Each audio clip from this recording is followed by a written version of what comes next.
அனைவருக்கும் மகிழ்வான மாலை வணக்கத்துடன் வருக வருக என்று வரவேற்று இன்றைய பயிற்சி சிறப்பாக துவங்குகிறோம். வழக்கம் போல் முதலில் நம்மளுடைய பாடலை ஒளிபரப்பிவிட்டு பயிற்சிக்குள் செல்வோம்.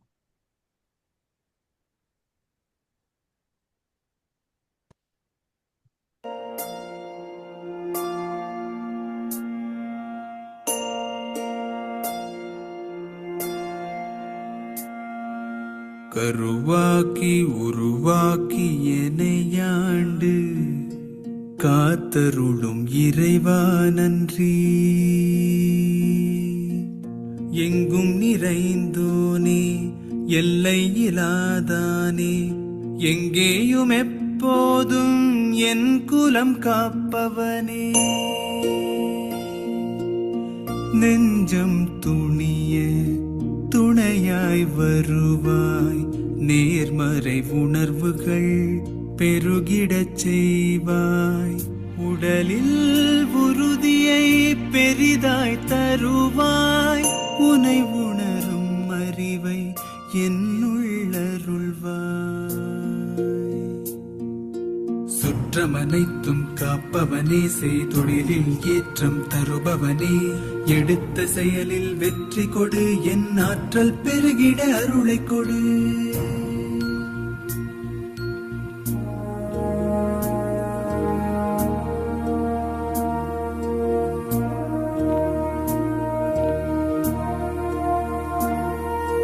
கருவாக்கி உருவாக்கி எனையாண்டு காத்தருளும் இறைவா நன்றி. வல்லமை தந்து நீ வளர்ச்சி கொடு, அகத்திலும் புறத்திலும் மலர்ச்சி கொடு. வளர்ச்சி கொடு, வளர்ச்சி கொடு, வளர்ச்சி கொடு, மலர்ச்சி கொடு.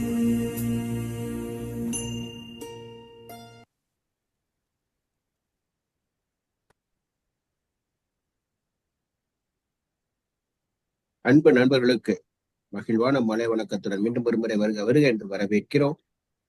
நண்பர்களே, நம்மளுடைய எஸ்எஸ்எம்ஜி நமது தலைவர் திரு சரள் சுந்தரம் அவர்களால் ஆரம்பிக்கப்பட்டு இன்றைக்கு 5.5 வருடங்களை கடந்து வெற்றிகரமாக நடத்தி கொண்டிருக்கிறது என்றால் காரணம், நம்ம தலைவர் சொல்லிட்டு போன ஒரு விஷயத்த நாங்க எல்லாருமே அதை கையில் எடுத்துக்கிட்டோம், நாங்க உள்வாங்கிக்கிட்டோம். தலைவர் எப்பவுமே சொல்லிட்டு இருப்பாரு, நம்மளுடைய ஒவ்வொரு சாதாரண முகவரும் சாதனை படைக்க வேண்டும். அந்த ஒரு விஷயத்துக்காக தான் நம்ம இந்த கிளாஸ் நடத்துறோம். அப்படிங்கிறத ரொம்ப எளிமையா ஆரம்பித்த ஒரு நிறுவனம் இது இன்னைக்கு ட்ரஸ்டா மாறிட்டு இந்த அளவுக்கு நமக்கு வெற்றி நடை போட்டுட்டு இருக்கோம். அப்படின்னா எல்லாத்துக்குமே ஏதோ ஒரு விதத்துல நம்ம தலைவருடைய ஆசீர்வாதம் நமக்கு இருக்குங்கிற ஒரு விஷயம். ரெண்டாவது, ஒரே ஒரு சின்ன டேக்லைன் தான் நம்ம எடுத்திருக்கோம். எப்பவுமே பாத்தீங்கன்னா சாதாரண முகவர் அப்படிங்கிற மாதிரி யாரும் இருக்கக்கூடாது, சாதனை முகவரா மாறணும். சரி, அப்ப எல்லாருமே சாதனை படைத்த முகவர்கள் என்னன்னா அதுக்கும் மேல என்ன சாதனை படைக்க முடியும் அப்படிங்கிற ஒரு வார்த்தை அவங்கள்ட்ட இருக்கணும், ஒரு நோக்கம் இருக்கணும். சோ அந்த மாதிரி ஒரு 2 விஷயங்கள் இருக்குது. அப்படிங்கிறப்போ அதற்காக நம்ம என்ன செய்ய முடியும் அப்படின்னு பாக்குறப்போ இந்த பயிற்சிகள் நம்ம செய்ய ஆரம்பிச்சிருக்கிறோம். இன்றைக்கு பாத்தீங்கன்னா 1 அல்ல 2 அல்ல, தொடர்ந்து 5.5 வருடங்களாக பயிற்சி பண்ணிட்டு இருந்தா. நம்ம தலைவர் இருந்த சமயத்துல அவங்களுக்கு தெரியும், தினமும் ஒரு பயிற்சி நடத்திட்டு இருப்பாரு. தினமும் ஒரு பயிற்சி. நம்ம அந்த அளவுக்கு செய்ய முடியல அப்படின்னாலும் வாரம் 2 பயிற்சிகள் கொடுத்துட்டு வந்துட்டு இருக்கோம். இது மட்டும் இல்லாம நம்மளுடைய சந்தாதாரர்கள், நம்மளுடைய எலைட் குரூப்போட பயிற்சிகள் பார்த்தீங்கன்னா அவங்களுக்குன்னு தனிப்பட்ட முறையில பயிற்சிகள் கொடுத்துட்டு வந்துட்டு இருக்கோம். இப்படியாக நிறைய பயிற்சி கொடுத்துட்டு வந்திருக்க இந்த நேரத்தில் இன்றைக்கு 722வது பயிற்சி, ஆன்லைன்ல 722வது பயிற்சி. இதுக்கு இடையில 3 பயிற்சி நேரடி பயிற்சி நம்ம நடத்தி இருக்கிறோம்.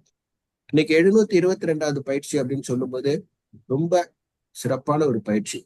இந்த வருடம் 2026 ஆரம்பித்ததுல இருந்து ஒவ்வொரு பயிற்சியும் நம்ம கொடுக்கறது பாத்தீங்கன்னா ஒரு பவர்ஃபுல் பயிற்சியா கொடுத்துட்டு வந்துட்டு இருக்கோம். பேசிக் நல்லா கொடுக்கணும்.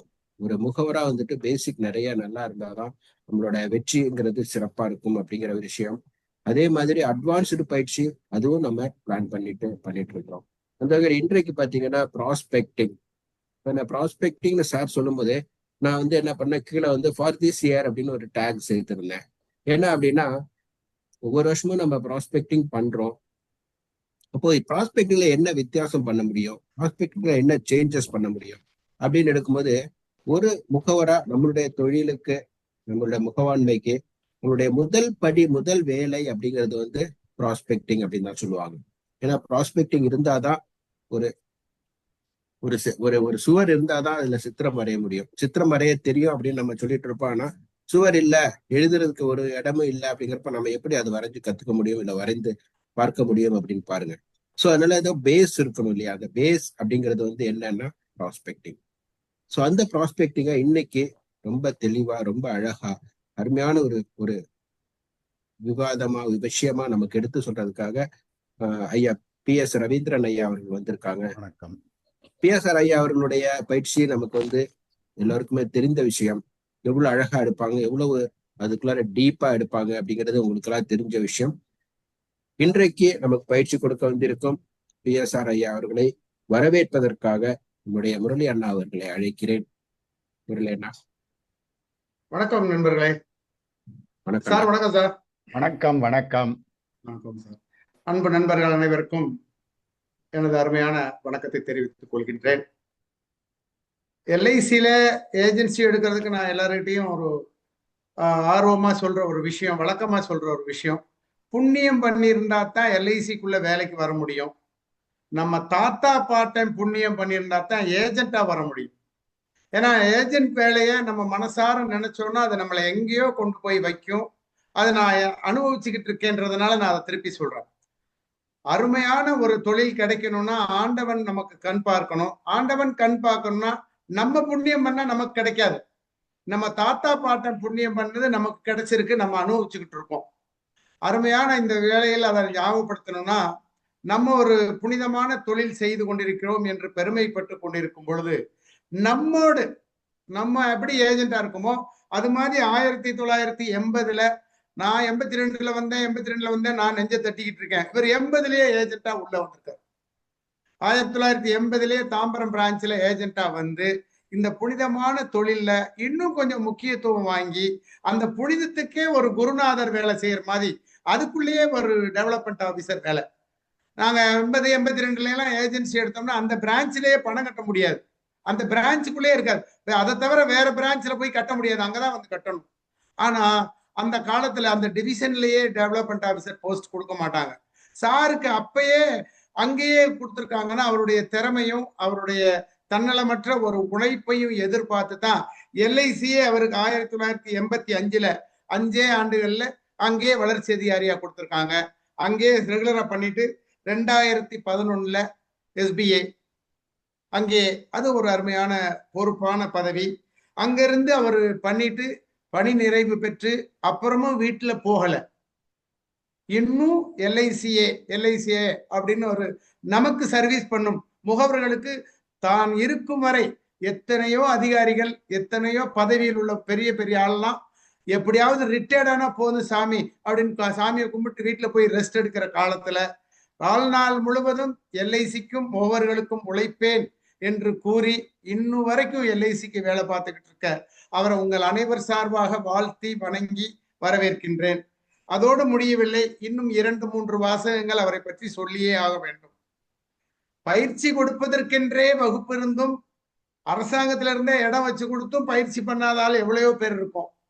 பதவி ஓய்வு பெற்று வீட்டுக்கு போய் அதுல LIC அதுக்கப்புறமும் பணி செய்யற ஒரு வாய்ப்பு கிடைத்து வீட்டிலேயே ஒரு 30-40 பேருக்கு ட்ரைனிங் கொடுக்குற அளவுக்கு ஒரு AC காலோட ட்ரைனிங் சென்டரே வச்சிருக்காங்க. அப்ப எவ்வளவு ஒரு நல்ல எண்ணத்தோட இருக்காரு பாருங்க. கடவுளுக்கு பூஜை ரூம் நம்ம கொடுக்கற மாதிரி அவர் வீட்டுல ஒரு பகுதியை ஒதுக்கி என்னுடைய தெய்வங்கள் LIC முகவர்கள் தான், அவங்களுக்கு நான் பாடம் கற்பித்து கொடுப்பதற்கு ஒரு பூஜை அறை மாதிரி ஒரு பயிற்சி அறை வேண்டும்னு அவர் வீட்டுல வச்சிருக்காருன்னா நமக்கு LIC கொடுத்த புண்ணியம் என்பதை விட அந்த ஆண்டவன், அந்த பிரபஞ்சம், நமது அன்பிற்குரிய ஐயா சரல் சுந்தரம் அவர்கள் சொன்னது போல் பிரபஞ்சத்தினால் கொடுக்கப்பட்ட ஓரிரு நண்பர்கள் நமக்கு இன்னும் வந்து உழைத்து கொடுத்து கொண்டிருக்கின்றார்கள்.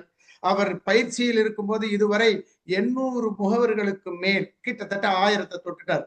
நம்ம ஏன்னா நம்ம இதோட நமக்கு முதல் பயிற்சியும் பீமாலட்சுமியோட வந்தார், சும்மா வரல. ரொம்ப சந்தோஷமா பீமாலட்சுமி அறிமுகம் பண்ணுவதற்கு நமக்கு 9/11/2025 வந்தாங்க. இன்னைக்கு 2 மாசம் 60 நாள்ல 11/1/2026 அதை எப்படி ப்ராஸ்பெக்ட் பண்ணணும்ன்றது வரைக்கும் சொல்லி கொடுக்க சரியா வந்துட்டாங்க. நமக்காக கிடைத்த ஒரு நல்ல மனிதர் பீமாலட்சுமி வந்தது போல் நமக்கு ப்ராஸ்பெக்ட் பண்ணி எப்படி வணிகம் பண்ணணும்ன்றதை சொல்லி கொடுக்கறதுக்காகவும் வந்திருக்காங்க. நாமளே 500 500 1000 பேர் கொடுக்கும்போது நிச்சயமா 1000 தாண்டிட்டாங்க. 1000 பேருக்கு பயிற்சி கொடுத்து அனுப்பியிருக்காங்க. உங்க வாழ்நாள்ல இன்னும் 1,00,000 பேருக்கு பயிற்சி கொடுக்கணும். நாங்கெல்லாம் உங்க பயிற்சியை கேட்டு முன்னேறுவதற்கு ஆர்வத்துடனும் ஆவலுடனும் காத்து கொண்டிருக்கின்றோம் ஐயா. தங்களின் அன்பான இந்த நேரத்தில் ஒரு முக்கியமான விஷயத்தை அறிவிக்க விரும்புகிறேன். சார் டெவலப்மெண்ட் ஆபீசரா இருக்கும்போது எம்டிஆர்டி, சிஓடி, டிஓடி வரைக்கும் எல்லாத்தையும் உருவாக்கியிருக்காங்க. இன்னைக்கு அவங்க எல்லாம் அவர் மேல நன்றியோட, ஒரு அக்கறையோட, ஒரு பாசத்தோட வாழ்ந்துகிட்டு இருக்காங்க. நம்மள மாதிரி முகவர்களா இருந்துகிட்டே இன்னும் அவரை மதிச்சுக்கிட்டு இருக்காங்க.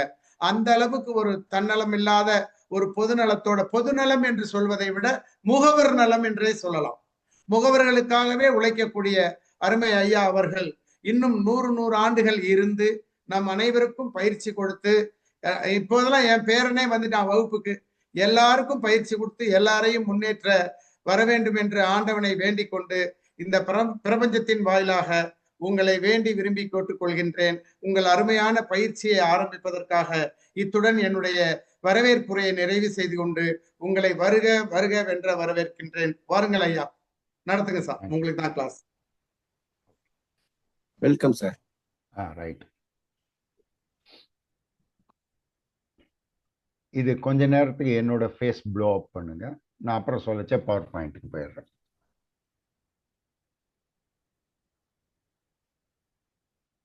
ஹலோ, கேக்குது சார், பேசலாம் நீங்க. Okay okay. வணக்கம் முகவர் நண்பர்களே. இது 2வது முறை உங்க குரூப்புக்கு எடுக்கிறதுக்கு. ஆனா நான் மேடம் கையில் பேசின சட்டு ஞாபகம் வரல. அவங்க தான் அடிக்கடி, கண்ணகி மேடம், ரைட், அவங்க அடிக்கடி என்னோட பேசுவாங்க. நான் ஒரு இலக்கு வச்சிருக்கேன், இல்லை ஒரு ஐடியா வச்சிருக்கேன். என்னன்னா, எங்கிட்ட 50 மணி நேரம் பயிற்சி கொடுக்கக்கூடிய மாடியூல்ஸ்ன்னு இருக்கு. A to Z marketing as well as LIC rules and regulations like medical, நான் மெடிக்கல், NRI, அந்த மாதிரி வேரியஸ் 50 மணி நேரம். ஸோ இந்த 50 மணி நேரம் என்னோட சர்வீஸை நீங்க யூட்டிலைஸ் பண்ணிக்கணுன்றது என்னோட ஆர்வம். அப்ப இப்படி வச்சுக்கலாமான்ற ஒரு இதை நான் உங்களுக்கு விண்ணப்பத்தை வைக்கிறேன். எவ்ரி செகண்ட் சண்டே நம்ம மீட் பண்ணுவோம். Every second Sunday. If the trustees decide we will continue. இது என்னோட ஆஃபர். ஸோ தட் 50 மணி நேரம் நான் ஏற்கனவே பல முறை அதை எடுத்திருக்கேன்.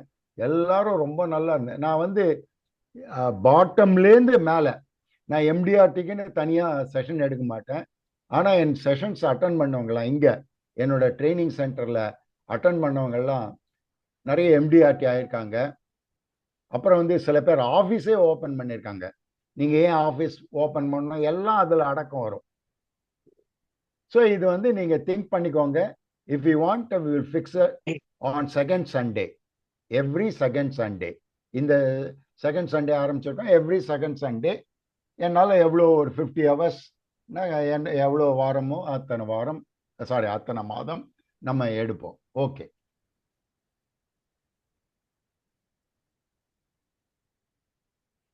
என்னோட ஸ்கிரீன் தெரியுதுங்களா? ஹலோ, இன்னும் வரல சார், இன்னும் வரல. வரலையா? ஏன்? உங்க ஃபேஸ் தான் சார் தெரியுது, ஸ்கிரீன் வரல. அப்போ நான் ஒரு நிமிஷம், I have to upload. Okay,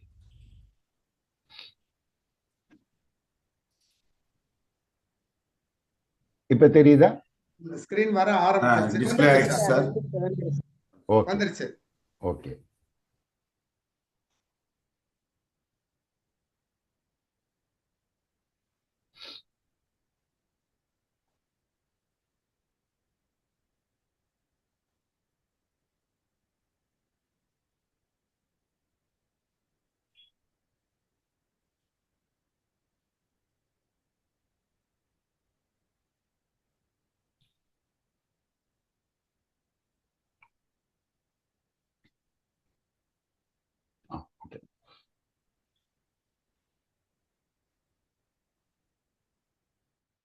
இந்த 2 நம்பரையும் நோட் பண்ணிக்கோங்க. இது வரைக்கும் என்னோட குரூப்ல சேராதவங்க சேர்ந்துக்கோங்க. வாட்ஸ்அப் குரூப் இருக்கு, டெலிகிராம் குரூப் இருக்கு. ஸோ தட் எவ்ரிடே நான் இப்போ ஐ ஹவ் ஸ்டார்டட் ப்ரிப்பேரிங் வந்து இந்த சிங்கிள் பிரீமியம் ஜீவன் உற்சவ். அது வந்து நான் வந்து பிக்சரைஸ் பண்ணி கொடுப்பேன், வெறும் டெக்ஸ்டில் இருக்காது. அந்த ஒரு பேம்ப்ளெட்டை கொடுத்தாலே அது என்ன ஸ்கீம், யார் எடுக்கணும் எல்லாம் தெள்ள தெளிவாக பட வடிவில் இருக்கும், படத்தோட டெக்ஸ்டும் இருக்கும். ஸோ ஈஸியாக புரியும். அது that is called picturisation. Okay, இதை நோட் பண்ணிக்கோங்க. நீங்கள் details, name, designation, branch, division, email அனுப்பிச்சிங்கன்னா என்னோட இதில் ஸ்டோர் பண்ணிவிட்டு உங்களுக்கு லிங்க் அனுப்புவேன். Okay, if you want you can continue with me. Friends, LIC தயாரிப்பு பற்றி தெரிந்து கொள்ளுங்கள். முதல்ல நம்ம வந்து ப்ராடக்டை போகிறதுக்கு முன்னாடி இந்த எல்ஐசி பிளான்ஸ் என்ன, ஸ்கீம் என்ன, யாருக்கு கொடுக்கணும், எதுக்காக கொடுக்கணும், எவ்வளவு கொடுக்கணும், இந்த மாதிரி நிறைய விஷயங்கள் இருக்கு.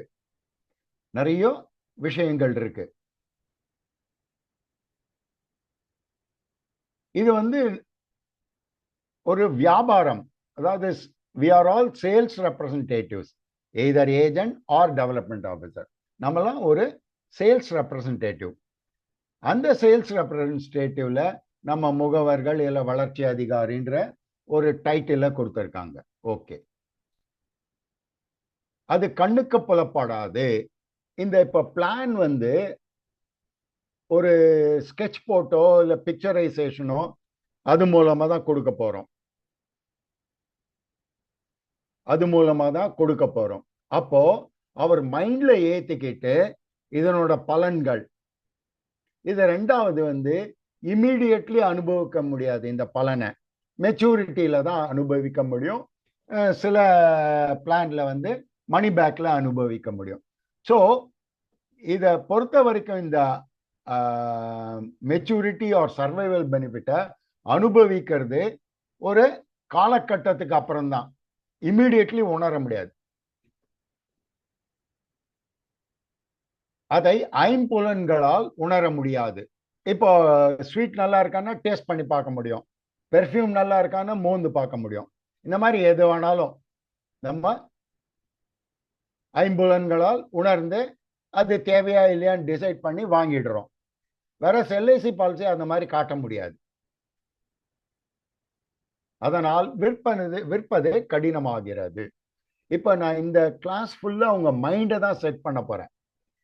ஆக்சுவலி ப்ராஸ்பெக்டிங் எங்கெங்கெல்லாம் பண்ணலாம், ஏது பண்ணலான்றது அடுத்த கிளாஸ்ல தான் வரும். இது ஃபர்ஸ்ட் மைண்ட். எனக்கு ஃபர்ஸ்ட் கிளாஸ் ஃபீட்பேக்கு, இது 3rd செஷன் எடுக்கிறேன்.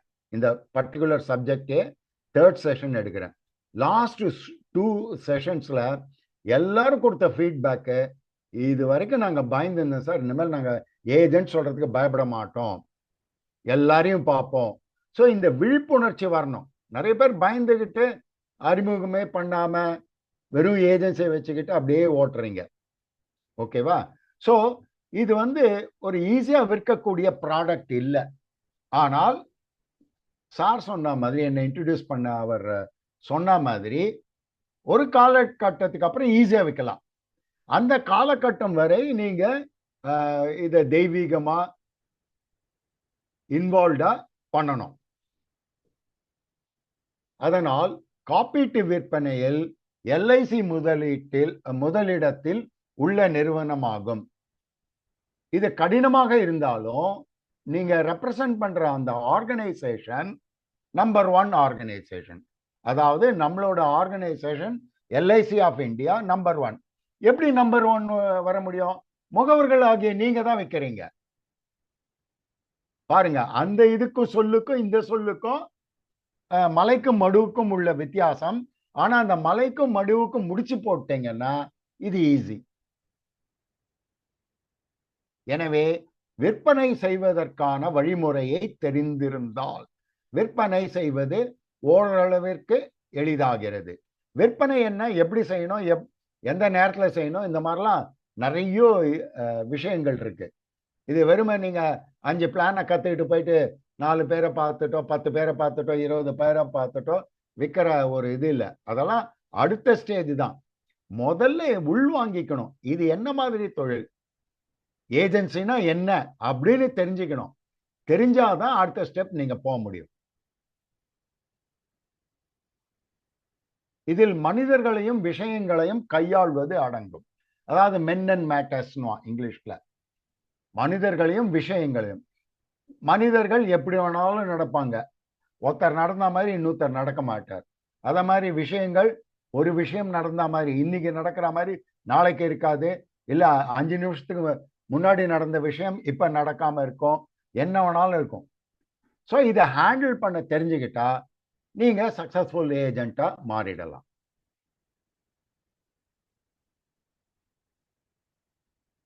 இந்த வழிமுறையை அறிந்து கொள்ள ஒரு முகவருக்கு 2 ஆண்டுகள், அதாவது புது ஏஜென்ட்டுக்கு நான் சொல்றேன், நியூலி ஜாயின்ட்னா மினிமம் 2 இயர்ஸ்.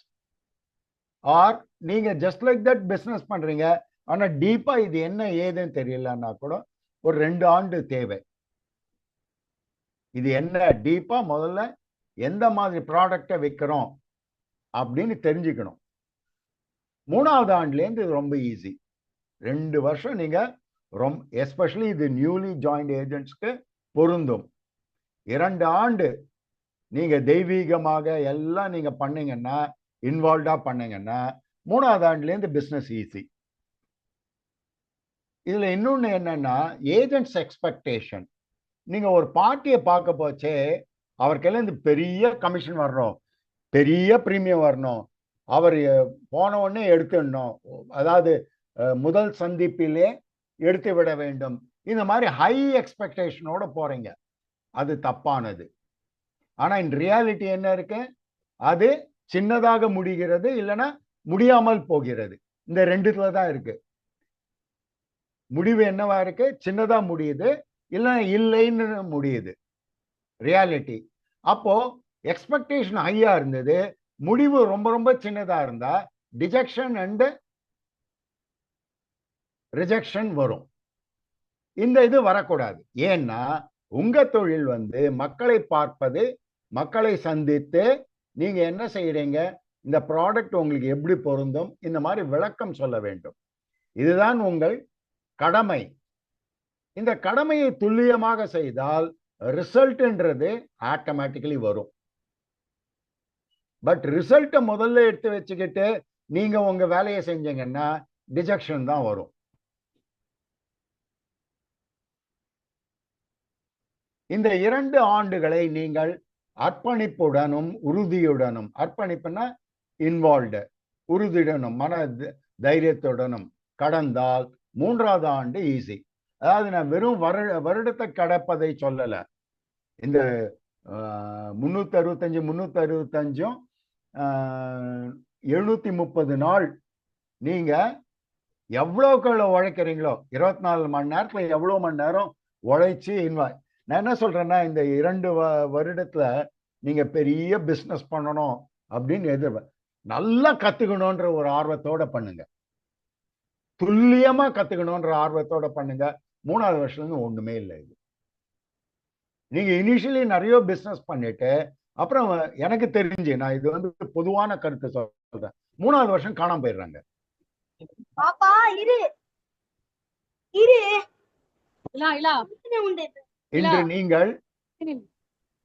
இன்று நீங்கள் இந்த முதிர்ச்சியை பெறுவதற்காக நான் உங்களுக்கு உதவ போகிறேன். ஓகேவா சார்? மியூட் பண்ணுங்க, யாரோ பேசிட்டு இருக்காங்க ப்ளீஸ். சரவணன் கொஞ்சம் எல்லாத்தையும் உங்க வீட்டுல அப்பா எல்லாத்தையுமே க்ளோஸ் பண்ணிக்கிறேன் சார், நீங்க பேசுங்க சார். ஓகே, கேக்குதா? கேக்குது சார், கேக்குது சார், கேக்குது sir. Very good. Okay, so இந்த முயற்சி தான் நான் இன்னைக்கு பண்ண போறேன். இதுல நிச்சயம் உங்களுக்கு ஒரு தெளிவான ஒரு விளக்கமான முறை தெரியும். நீங்கள் விரும்பும் வரை ஒரு முகவராக தொடர்வதற்கு உங்கள் பட்டியலில் வாடிக்கையாளர்களை எப்படி சேர்ப்பது என்று நாளை நான் உங்களுக்கு நாளைனா நாளைக்கு அடுத்த செஷன்ல இன்னைக்கு உங்க மைண்டை செட் பண்ண போறேன். நிறைய டெர்மினேஷன் ஆகுது, இல்ல மினிமம் லெவல் பிசினஸ் பண்ணிட்டு ரீடைன் பண்ணிக்கிறாங்க. இல்ல கான்ஸ்டன்ட் பிஸ்னஸே பண்ணிக்கிட்டு இருக்காங்க. அதெல்லாம் இருக்கக்கூடாது. அதுக்கு தான் இந்த செஷனை நான் எடுக்கிறேன். இப்போது நாம் முகவர்கள் மற்றும் மனித உளவியலை பார்ப்போம். அதாவது சைக்காலஜி. முகவரோட சைக்காலஜியும் ப்ராஸ்பெக்டோட சைக்காலஜியும் தெரிஞ்சுக்கிட்டா இந்த தொழில் ரொம்ப ஈஸி. இந்த தொழில் ரொம்ப ஈஸி. இது பின்னாடி வருது பாருங்க. இது ஒரு லாங் டேர்ம் இன்வெஸ்ட்மெண்ட்.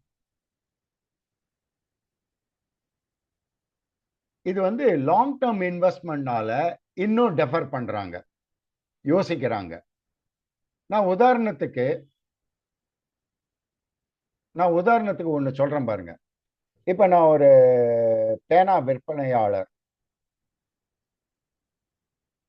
25 ரூபாய் மினிமம் என்னோட பேனா விலை. நான் ஒரு நல்ல நண்பரையோ உறவினரையோ எனக்கு க்ளோஸ் ஆனவரை அணுகிறேன். அவருக்கு தேவையில்லைனாலும் வாங்கிடுறாரு. சரி, ப்ரிசர்வ் பண்ணி வச்சுக்கலான்னு. ஏன்னா என்னை குஷிப்படுத்த, என்னை சந்தோஷப்படுத்த. இதுல என்ன உள்ளடக்கம் இருக்குன்னா, அந்த பேனா விலை சின்னதுதான், ரொம்ப கம்மியான விலை அவரை பொறுத்த வரைக்கும். ஏன்னா அவர் வந்து 50,000 1,00,000 ரூபாய் சம்பாதிக்கிறவருக்கு 25 ரூபாய் ஒன்றும் இல்லை. இதே நான் வந்து ஒரு செல்போன் 50,000 ரூபாய் மதிப்புள்ள செல்போனை நான் விற்கிறேன். அப்போ அவர் யோசிப்பார், தேவை இருக்கா எனக்கு, இப்போ வாங்கணுமா, ரவீந்திரனை என்டர்டெயின் பண்ணணுமா அப்படின்னு.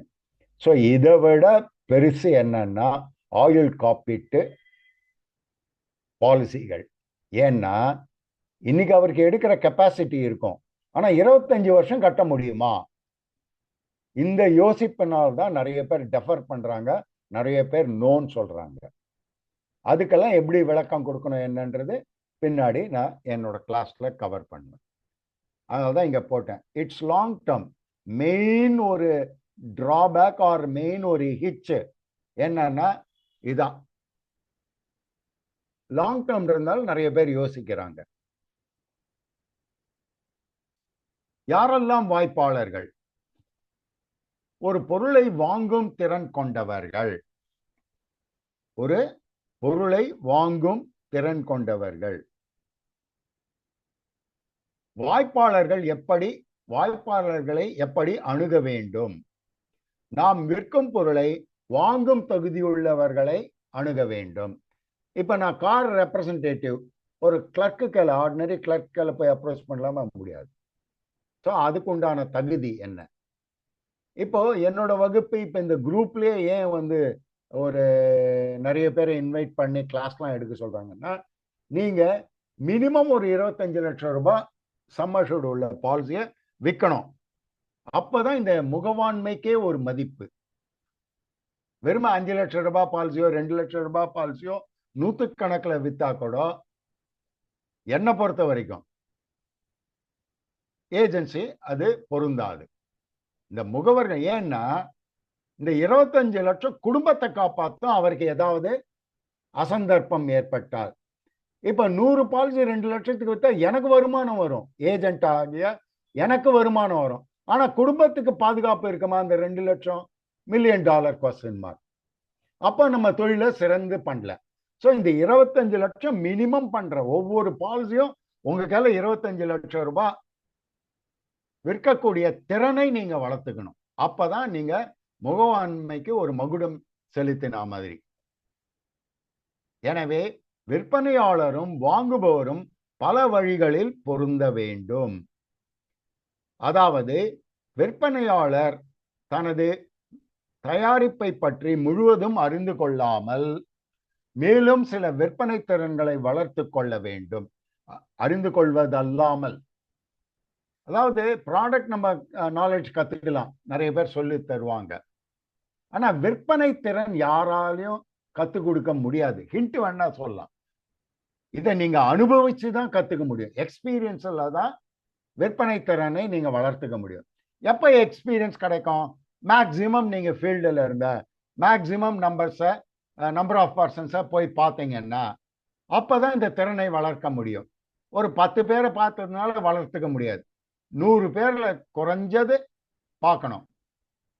100 பேர் பார்த்தாதான் இந்த விற்பனை திறன்றது ஓரளவுக்கு உங்களுக்கு துல்லியமாக அமையும். விற்பனை என்பது பெரும்பாலான விற்பனையாளர்களுக்கு அச்சம் மற்றும் விரும்பத்தகாத செயல் ஒன்றாகும். ஏதோ நமக்கு யார் சொல்லி மோட்டிவேட் பண்ணோ இல்ல நீங்க உணர்ந்தோ இன்னொரு ஏஜென்ட்டை பார்த்தோ முகவாண்மை எடுத்திருக்கலாம், முகவராயிருக்கலாம். ஆனா ஒரு ஸ்டேஜ்ல பாத்தீங்கன்னா இந்த விற்பனை வந்து சலிப்பை தட்டுது. முகவர்களுக்கு சலிப்பு தட்டுது. அந்த சலிப்பு இல்லாம வெளில வரத்துக்கு தான் நான் இப்போ நிறைய ரீசன் சொல்ல போறேன். ஆனால் விற்பனையாளர்கள் மக்களை சந்திப்பது முற்றிலும் வேறுபட்டது மற்றும் அவசியம் கூட. ஏன்னா மக்களை போய் பார்த்து நீங்க இமாக்குலேட், அதாவது துல்லியமான ப்ராடக்ட் நாலேஜ் இருந்தா கூட அவங்க கேட்கிற கேள்வி அதுக்குண்டான பதில்கள் சொல்வது ஒரு திறமை. இது அவசியமும் கூட. ஒரு நல்ல விற்பனையாளர் அதை ஒவ்வொரு நாளும் செயல்பாட்டின் தொழில்முறை மற்றும் தேவையான பகுதி என்று கருதுகின்றனர். ஸோ ஒவ்வொரு நாளும் ஒவ்வொரு அனுபவம். நான் how to over come objections ஏறக்குறைய 9 மணி நேரத்துல இருந்து 12 மணி நேரம் கிளாஸ் எடுக்கிறேன்.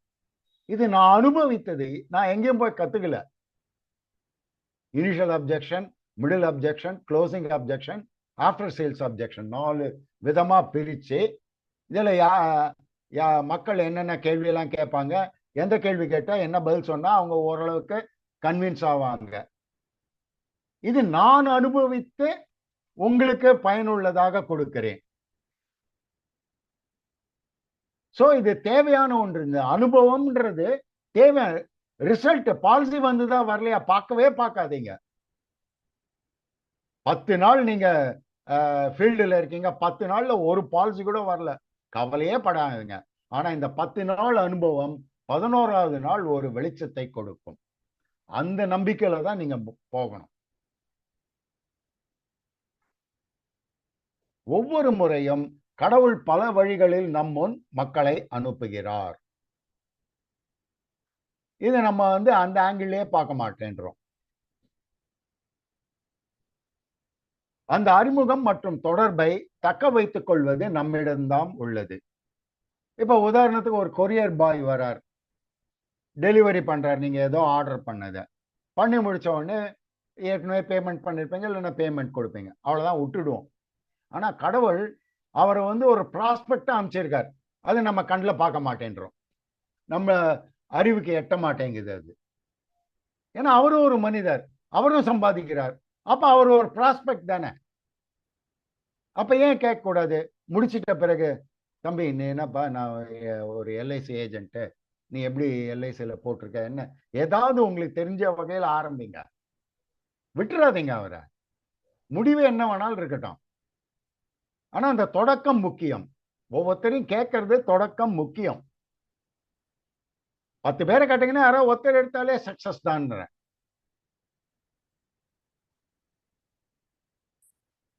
அது நல்லதோ கெட்டதோ,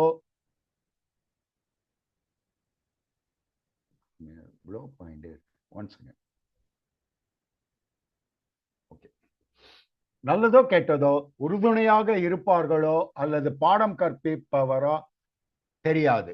என்ன வேணாலும் இருக்கட்டும், அறிமுகம் படுத்திக்கோங்களேன். வாக்கிங் போறீங்க டெய்லி, உங்க முன்னாடி நிறைய பேர் டெய்லி கிராஸ் பண்ணிட்டே இருப்பாங்க.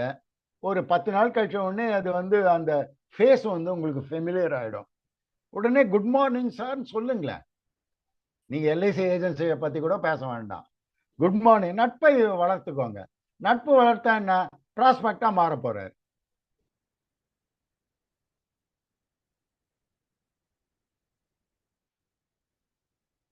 ப்ராஸ்பெக்டிங் என்பது வருங்கால வாடிக்கையாளர்கள் அணுகுமுறை தான். அதாவது நான் யாரை பார்க்கணும், எப்படி பார்க்கணும், இதுக்கு ஒரு லிஸ்ட் இருக்கும். இன்னைக்கு யாரை பார்க்கணும், நாளைக்கு யாரை பார்க்கணும், அதுக்கு பேர் தான் ப்ராஸ்பெக்டிங். பார்த்துட்டு அவர் கையில உட்காந்து பேசுவதும் ப்ராஸ்பெக்டிங். அது ஒரு நபர் அல்லது நிறுவனமாகவும் இருக்கலாம். நீங்க தனித்தனி நபரை போய் பார்த்துட்டு அது it will take long time. இப்போ எனக்கு 100 பாலிசி வேணும்னு உதாரணத்துக்கு வச்சுக்கோங்களேன். தனி நபரை போய் பார்த்தீங்கன்னா it will take 3 months 4 months even 6 months என்ன வேணாலும் ஆகலாம், 1 year கூட ஆகலாம். அதே ஒரு நிறுவனத்துல போய் அதுவும் ஒரு ப்ராஸ்பெக்ட் தான். நிறுவனமும் நம்மளுக்கு போய் அணுகக்கூடிய ஒரு இடம், மக்கள் ஒண்டி தான் இல்லை. அப்ப அங்க போய் நம்மளுக்கு கிளிக் ஆச்சுன்னா 50 பாலிசி 1 மாசத்துலயே வந்துடும். போய் நீங்க பேசி அவர் எஸ் சொல்லி கேன்வாஸ் பண்ணி அதை கம்ப்ளீட் பண்றதுக்கு ஒரு மாசம் ஆகலான்னு வச்சோங்களேன். 50 பாலிசி ஜஸ்ட் லைக் தட் வந்துடும். ஸோ ஒவ்வொரு நிறுவனமாக ஏறி இறங்குங்க. ஏற்கனவே அவரு பல ஏஜென்ட் அங்க உள்ள இருந்தா கூட நீங்க போங்களேன். உங்க திறமை மேம்பட்டு இருந்ததுன்னா உங்களுக்கு வணிகம் வரப்போகுது. உங்க சேவை மேம்பட்டு இருந்தா உங்களுக்கு வணிகம் வரப்போகுது. அங்கதான் 5 ஏஜென்ட் ஏற்கனவே இருக்காரு, உங்களுக்கு நல்லாவே தெரிஞ்சிருக்கும். நம்ம ஏன் போறது? நான் இதுக்கு ஒரு சின்ன உதாரணம். இட் இஸ் டிவியேஷன் பட் எட் விப்ரோ லெதர்ஸ்ன்ட்டு கூடுவாஞ்சேரியில, அதாவது சென்னை ஏர்போர்ட்லேருந்து ஒரு 20 கிலோமீட்டர் தொலைவில் இருக்கு. அங்க வந்து கிட்டத்தட்ட 10 ஏஜென்ட் டெவலப்மெண்ட் ஆஃபீஸர் ட்ரை பண்ணி சேலரி சேவிங் ஸ்கீம் இன்ட்ரோடியூஸ் பண்ண முடியல. என்னோட ஒரு முகவர் என்ன கூட்டின்னு போனார் அந்த ஆர்கனைசேஷனுக்கு. அந்த ஆஃபீஸர், அக்கௌண்ட்ஸ் ஆஃபீஸரோ இல்லை மேனேஜரோ இவருக்கு ரொம்ப க்ளோஸ் ஃப்ரெண்டு. எல்லாம் பண்ணோடனே, சாரி சார், நான் இவருக்காக உங்களை கூப்பிட்டேன், ஆனால் 10 பேர் inclusive of your branch manager Bhaskar ராவ்னு பேர், அவர் பேர் அப்போ இன்னும் ஞாபகம் இருக்கு. ஏன்னா அதை நான் வந்து வெற்றிகரமாக முடிச்சு கொடுத்தேன். அதனால இன்னும் எனக்கு பசுமையா நினைவில் இருந்து. அப்போ அவர் என்ன சொன்னார், வேஸ்ட் பண்ணாதீங்க சார் டைம், 10 பேர் inclusive of your branch manager try பண்ணிட்டாங்க, இங்கே சார் நாங்கள் எஸ் சொன்னா கூட சேலரி சேவிங் ஸ்கீம் இன்ட்ரோடியூஸ் பண்ண முடியல, மக்கள் ஆர்வம் காட்டல அப்படின்னார். அப்போ நான் அவர் கேள்வி அடுத்த ஸ்டெப் போகிறதுக்கு என்ன வார்த்தை சொன்னேன் தெரியுமா? சார் 10ஓட 11ஆக நான் இருக்கேன், எனக்கு ஒரு சான்ஸ் கொடுங்க சார். உடனே நிறைய பேர் நம்ம சைடில் என்ன பண்ணுவோம், அப்படியா சார் குட் பை சார்ன்ட்டு வெளில வந்துடுவோம். அங்கதான் நிஜமா சொல்றேன், இதை அண்டர்லைன் பண்றதுக்கு நான் பெருமைப்படேன். Ravindran will always edge over others. சொன்ன உடனே அதுக்கப்புறம் அவருக்கால விளக்கம் கேட்டேன், சார் ஏன் இவ்வளோ பேர் ட்ரை பண்ணி அதை முடிக்க முடியல? அப்போ இந்த கன்ஸ்டன்ஸ்லாம் சொன்னார். மெயின் கன்ஸ்டன் என்னன்னா, அவங்களுக்கு வந்து லஞ்ச் ஹவர்ஸ் வந்து 30 மினிட்ஸோ 45 மினிட்ஸோ. கூடுவாஞ்சேரின்றது வந்து ஒரு ஸ்டேஷன்ல இறங்கி 10 நிமிஷம் நடக்கணும். அந்த கூடுவாஞ்சேரி ரயில் நிற்கிற இது வந்து அப்போல்லாம் ரேர். இப்போ எலக்ட்ரிக் ட்ரெயின் போகுது, இஎம்யூ. அப்போ எக்ஸ்பிரஸ் ட்ரெயின் ஒண்டி தான் ஏதாவது நிற்கும், காட்டாங்குளத்தோர் அது மாதிரி இறங்கி போயிடணும். ஸோ அவனுக்கு போகிற டைமும் வர டைம் அந்த ட்ரெயினை பிடிக்கிறதுக்குமே அவனுக்கு பிஸியாக இருக்கும். லஞ்ச் ஹவர் 30 மினிட்ஸ் தான், அதில் சாப்பிட்டுட்டு ஹாயாக இருக்கும். ஸோ இவங்க டைம் கொடுத்தா கூட அவங்க வந்து பேச முடியாத ஒரு சூழ்நிலை. நீங்கள் யார் கையில் வேணாலும் கூட பேசிக்கோங்க சார்னார். உடனே நான் ஏஜென்ட் கையில் சொன்னேன், நாளையிலேருந்து நம்ம 2 பேரும் டிஃபன் பாக்ஸ் எடுத்துகிட்டு வந்துடுவோம், டிஃபன் சாப்பாடு எடுத்துன்னு வந்துடுவோம். ஸோ லஞ்ச் இவங்களோட, ஏற்கனவே சாப்பிட்டு இருந்தாலும் சரி சாப்பிடலான்னு சரி, லஞ்ச் இவங்களோட சாப்பிடுவோம். ஸோ லஞ்ச் ரூமில் பர்மிஷன் வாங்கி அவங்களும் கொடுத்தாங்க. ஏன்னா management is eager to introduce salary saving scheme. Lunch சாப்பிட்டு ஒவ்வொருத்தரையும் ஒவ்வொரு நாள், இல்லை 2 பேரை ஒரு நாள், அந்த மாதிரி கவர் பண்ணி I have introduce salary saving scheme. அவர் ரொம்ப அப்ரிஷியேட் பண்ணார். உதாரணத்துக்கு சொல்றேன். ஸோ நிறுவனம் கிடைச்சதுன்னா நம்மளுக்கு ஈஸி. ஒரு அறிமுகம், லீடு, புதிய வாய்ப்பாளர்களை விட மேல். அதாவது இப்ப நம்ம ஒவ்வொருத்தரையா போய் பார்க்குறோம். இப்ப நீங்க ரவீந்திரனை வந்து பார்க்குறீங்க. ரவீந்திரனை பார்த்த பிறகு அப்படியே போயிடக்கூடாது. ரவீந்திரன்களை 2 பேரை, சார் உங்களுக்கு தெரிஞ்சவங்களை ஏறக்குறைய எடுப்பாங்க, 100% எடுக்கணுன்ற அவசியம் இல்லை, ஏறக்குறைய எடுப்பாங்கன்ற ஒரு 2 பேரை கொடுங்க சார், நான் போய் பார்க்குறேன். இல்லை தம்பி, அது எப்படி தம்பின்னு, சார் எனக்கு அனுபவத்தை வளர்த்துக்கணும். நான் இனிஷியல் ஸ்டேஜில் தான் இப்படி தான் சொன்னேன், என் அனுபவத்தை வளர்த்துக்கணும் சார். அவங்க பாலிசி எடுக்கலைன்னா கூட எனக்கு கவலை இல்லை. மக்களை பார்க்க பார்க்க பேச பேச தான் எனக்கு இந்த கலை என்னன்னு தெரியும், இந்த வியாபாரம் என்னன்னு தெரியும், முகவாண்மை என்னன்னு தெரியும். இதை தெரிஞ்சுக்கிறதுக்கு அறிமுகம் கொடுங்க சார்ன்னு அந்த மாதிரி வளர்த்தேன். ஸோ லீடு, இதுல என்ன அட்வான்டேஜ் இந்த லீட்ல? ஒரு லீடு என்பது ஒரு நபர் அல்லது நிறுவனத்தை பற்றிய தகவல் அறிவதனால் பாலிசி ஆகிறது சுலபம். அதாவது பாலிசி எடுக்கிறது ரொம்ப ஈஸி.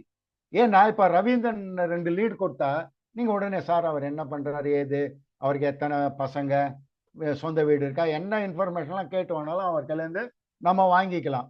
வாங்கிட்ட பிறகு நம்ம ஒரு வீட்டில் உட்காந்து பிளான் பண்ணுவோம், இப்படி சொன்னா அவர் எடுப்பாரு. அப்ப ஈஸி ஆயிடுதா? அவரை போய் பார்த்துட்டு அப்புறம் இன்ஃபர்மேஷன் வாங்கி அப்புறம் ப்ரெசென்ட் பண்றதுனால தான் நிறைய பேருக்கு நம்மளுக்கு கிடைக்க மாட்டேங்குது. வேற லீட்ல பத்தி இன்ஃபர்மேஷன் யார் அறிமுகப்படுத்துறாரோ அவர்கிட்ட வாங்கிக்கலாமே.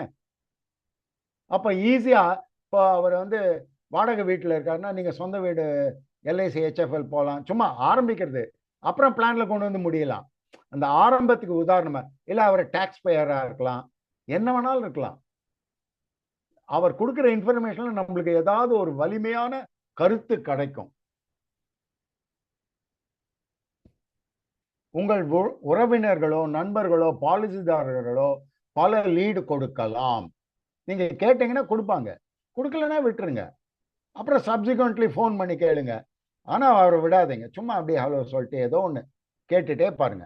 ரெண்டாவது, இந்த லீட்ல இன்னொரு நாம பொதுவா ஏஜென்ட் பண்ற தப்பு, அந்த 2 லீடை போய் நான் பார்த்துடுவேன்.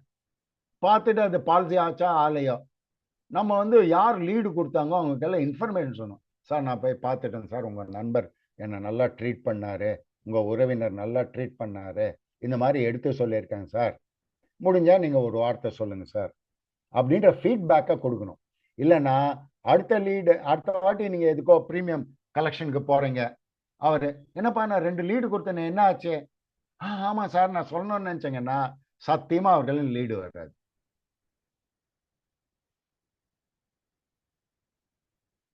நீங்கள் விற்பனை செய்வதுடன் நீங்கள் லீடு கேட்க வேண்டும். இப்போ உங்களால 100 பாலிசி ஹோல்டர்னா 100 பாலிசி ஹோல்டருக்கும் ஒரு SMS அனுப்புங்க. என்ன தப்பு சார், இந்த மாதிரி எனக்கு 2 பேரை அறிமுகப்படுத்துங்க சார், நீங்க எனக்கு டெக்ஸ்ட் அனுப்புங்க, இல்லைன்னா நான் உங்களை ஃபோன் பண்ணி கேட்டுக்கிறேன், இல்லைன்னா நேரம் கேட்டுக்கிறேன், ஏதாவது ஒரு மெசேஜ் அனுப்புங்க.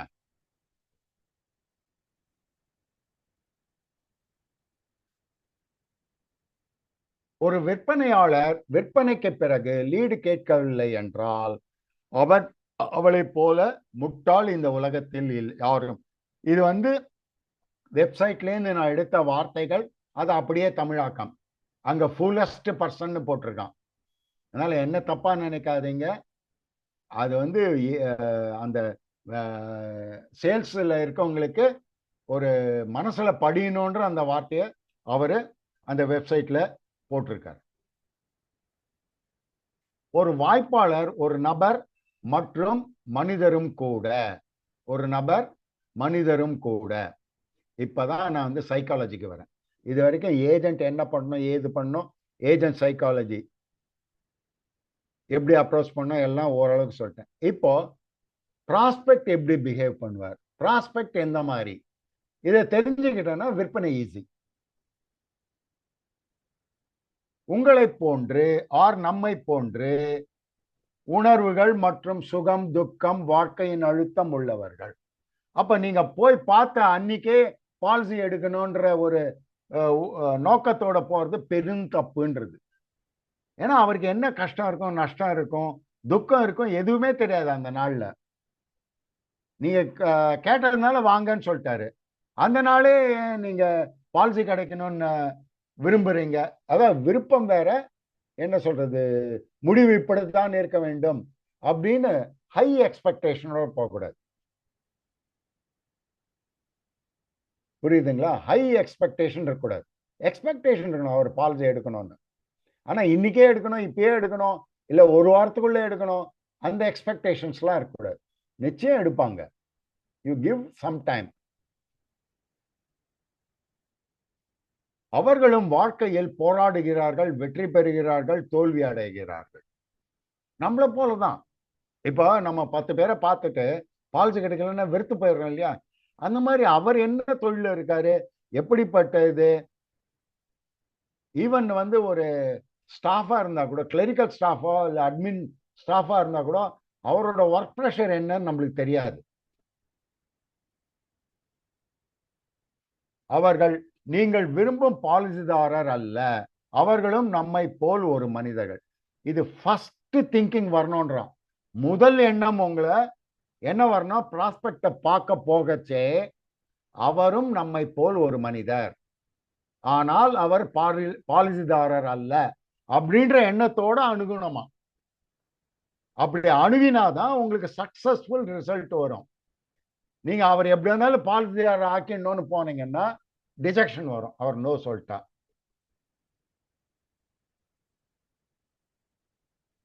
எனவே எதிர்பார்ப்பில் நீங்கள் எப்போதும் இல்லைக்கு தயாராக இருக்க வேண்டும். இல்லை என்பதை ஆம் என மாற்றுவதே உங்கள் வேலை. பாருங்க என்ன ஃபர்ஸ்ட் கிளாஸா. இது எனக்கு இந்த சொற்கள்லாம் ரொம்ப பிடிச்சிருக்கு. மக்கள் இல்லை இல்லை இல்லைன்னு தான் சொல்லுவார். இப்ப வேண்டாம் அப்புறம் எடுத்துக்கிறேன்னு, இல்லை எப்பவும் வேணான்னு. ஸோ இந்த இல்லை வார்த்தை தான் ப்ரிடாமினா இருக்கும். அந்த இல்லை என்பதை ஆம் என்று மாற்றுவது தான் நம்ம வேலை. அது எப்படி மாற்றணும் எல்லாம் நான் சொல்லி தரப்போறேன். ஏன்னா நான் அனுபவப்பட்டு திருப்பி சொல்றேன். நான் எந்த மோட்டிவேஷன் கிளாஸ்க்கும் போனதில்லை, எதுவும் கிடையாது. கம்ப்யூட்டர்ல பூந்து விளையாடுவேன், எல்லாம் நானே கத்துக்கிட்டது தான். அந்த ஆர்வம் இருந்தால் நீங்க ஜெயிக்கலாம். எதிர்பார்ப்பு என்பது ஒரு நபர் தங்கத்தை தேடுவது போல வாய்ப்பாளர்களை தேடுவதும் ஆகும். அதாவது ஒரு பாலிசி எடுக்கிறது பாலிசி ஹோல்டரா மாத்துறது தங்கத்தை தேடுவது போல. நீங்கள் அவசியமாக தெரிந்து கொள்ள வேண்டியவை, நீங்கள் கண்டுபிடித்த நபர்தான் வாய்ப்பாளர். அதாவது நீங்க தான், சார் நான் ஏஜென்சி எடுத்துட்டேன் உங்களை பார்க்க வரலாமான்னு நம்ம தான் கேட்கிறோம். அவரு வா நான் ஒரு பாலிசி எடுக்கணும்னு சொல்லல. புரிஞ்சுக்கோங்க, சைக்காலஜி இங்கதான் இருக்கு, உங்களோட அணுகுமுறை இங்கதான் இருக்கு. நீங்க தான் அவரை கேட்குறீங்க, சார் நான் ஏஜென்சி எடுத்துட்டேன் உங்களை பார்க்க வரேன் சார், ஒரு பாலிசி எடுங்க சார். நம்ம தான் புஷ் பண்றோம், அவர் தயாரா இல்லை. அப்போ இதை முடிக்க வேண்டியது நம்மளோட ஒரு என்ன சொல்றது, ஒரு அந்த தொழில் தெரிஞ்சிருந்தாதான், அணுகுமுறை எல்லாம் தெரிஞ்சிருந்தாதான் அவர் ஒரு பாலிசி ஹோல்டரா மாற்ற முடியும். ஏன்னா நம்ம தான் அணுகிறோம்.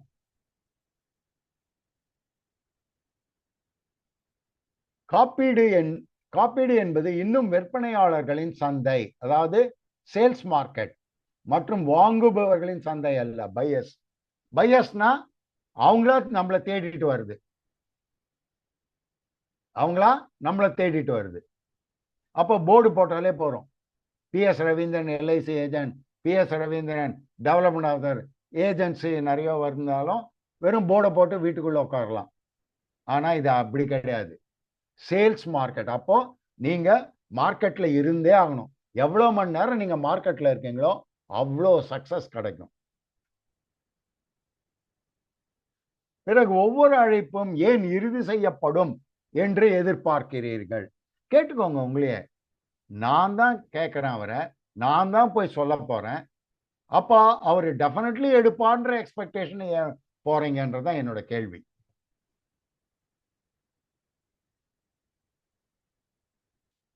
அதே சமயம் ஒரு லீடு ஒரு நபர் மற்றும் வாய்ப்பாளர்.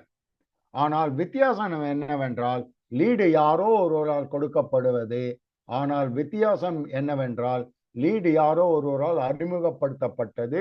அதனால் விற்பனை சிறிது எளிதாகிறது. ஏன்னா இன்ஃபர்மேஷன் நம்மளுக்கு கிடைச்சிடுது. இதனை கருத்தில் கொண்டு பழைய பாலிசிதாரர்களுக்கு நல்ல சிறந்த முறையில் சேவை செய்ய வேண்டும். சேவை செய்தால் நிச்சயம் ஒண்ணு அவங்களே லீடு கொடுப்பாங்க, லீடு கொடுக்கலன்னா கூட நீங்க கேட்டா கொடுப்பாங்க. மிக கடினம்.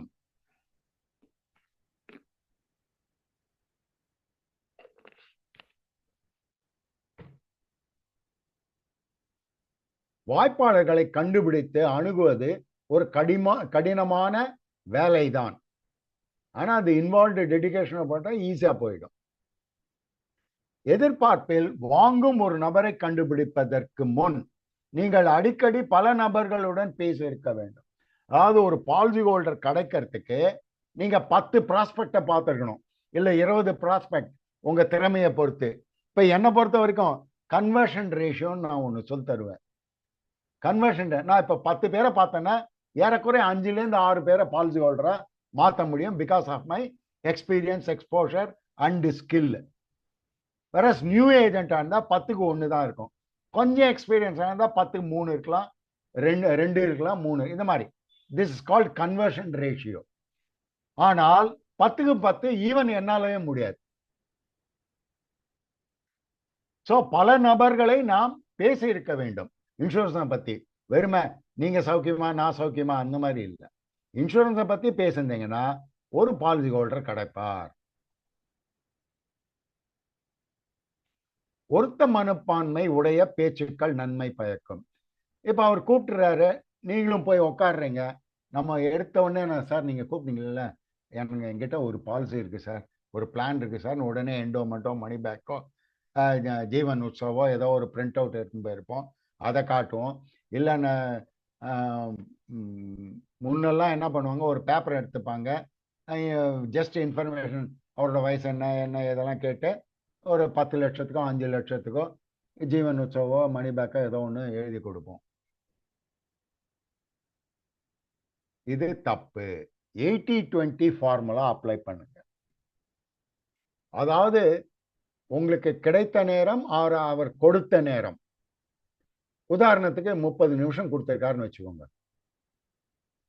இந்த 30 நிமிஷத்துல 80% அவர் ஏன் எடுக்கணும், எதுக்காக எடுக்கணும், அப்புறம் general topic. First initiate Pillaiyar சொல்லப்பட வேண்டியது ஜென்ரல் டாபிக்.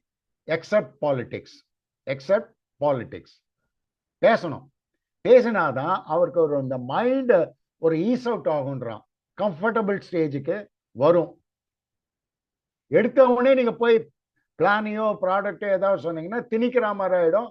அவர் மோஸ்ட்லி டிஸ்கம்ஃபர்ட் ஸ்டேஜில் இருப்பாராம், கம்ஃபர்டபுள் ஸ்டேஜ்லேயே இருக்க மாட்டார். ஸோ இது ஒரு பாட்டி அம்மா பேரனுக்கு உணவு ஊட்டுற மாதிரி.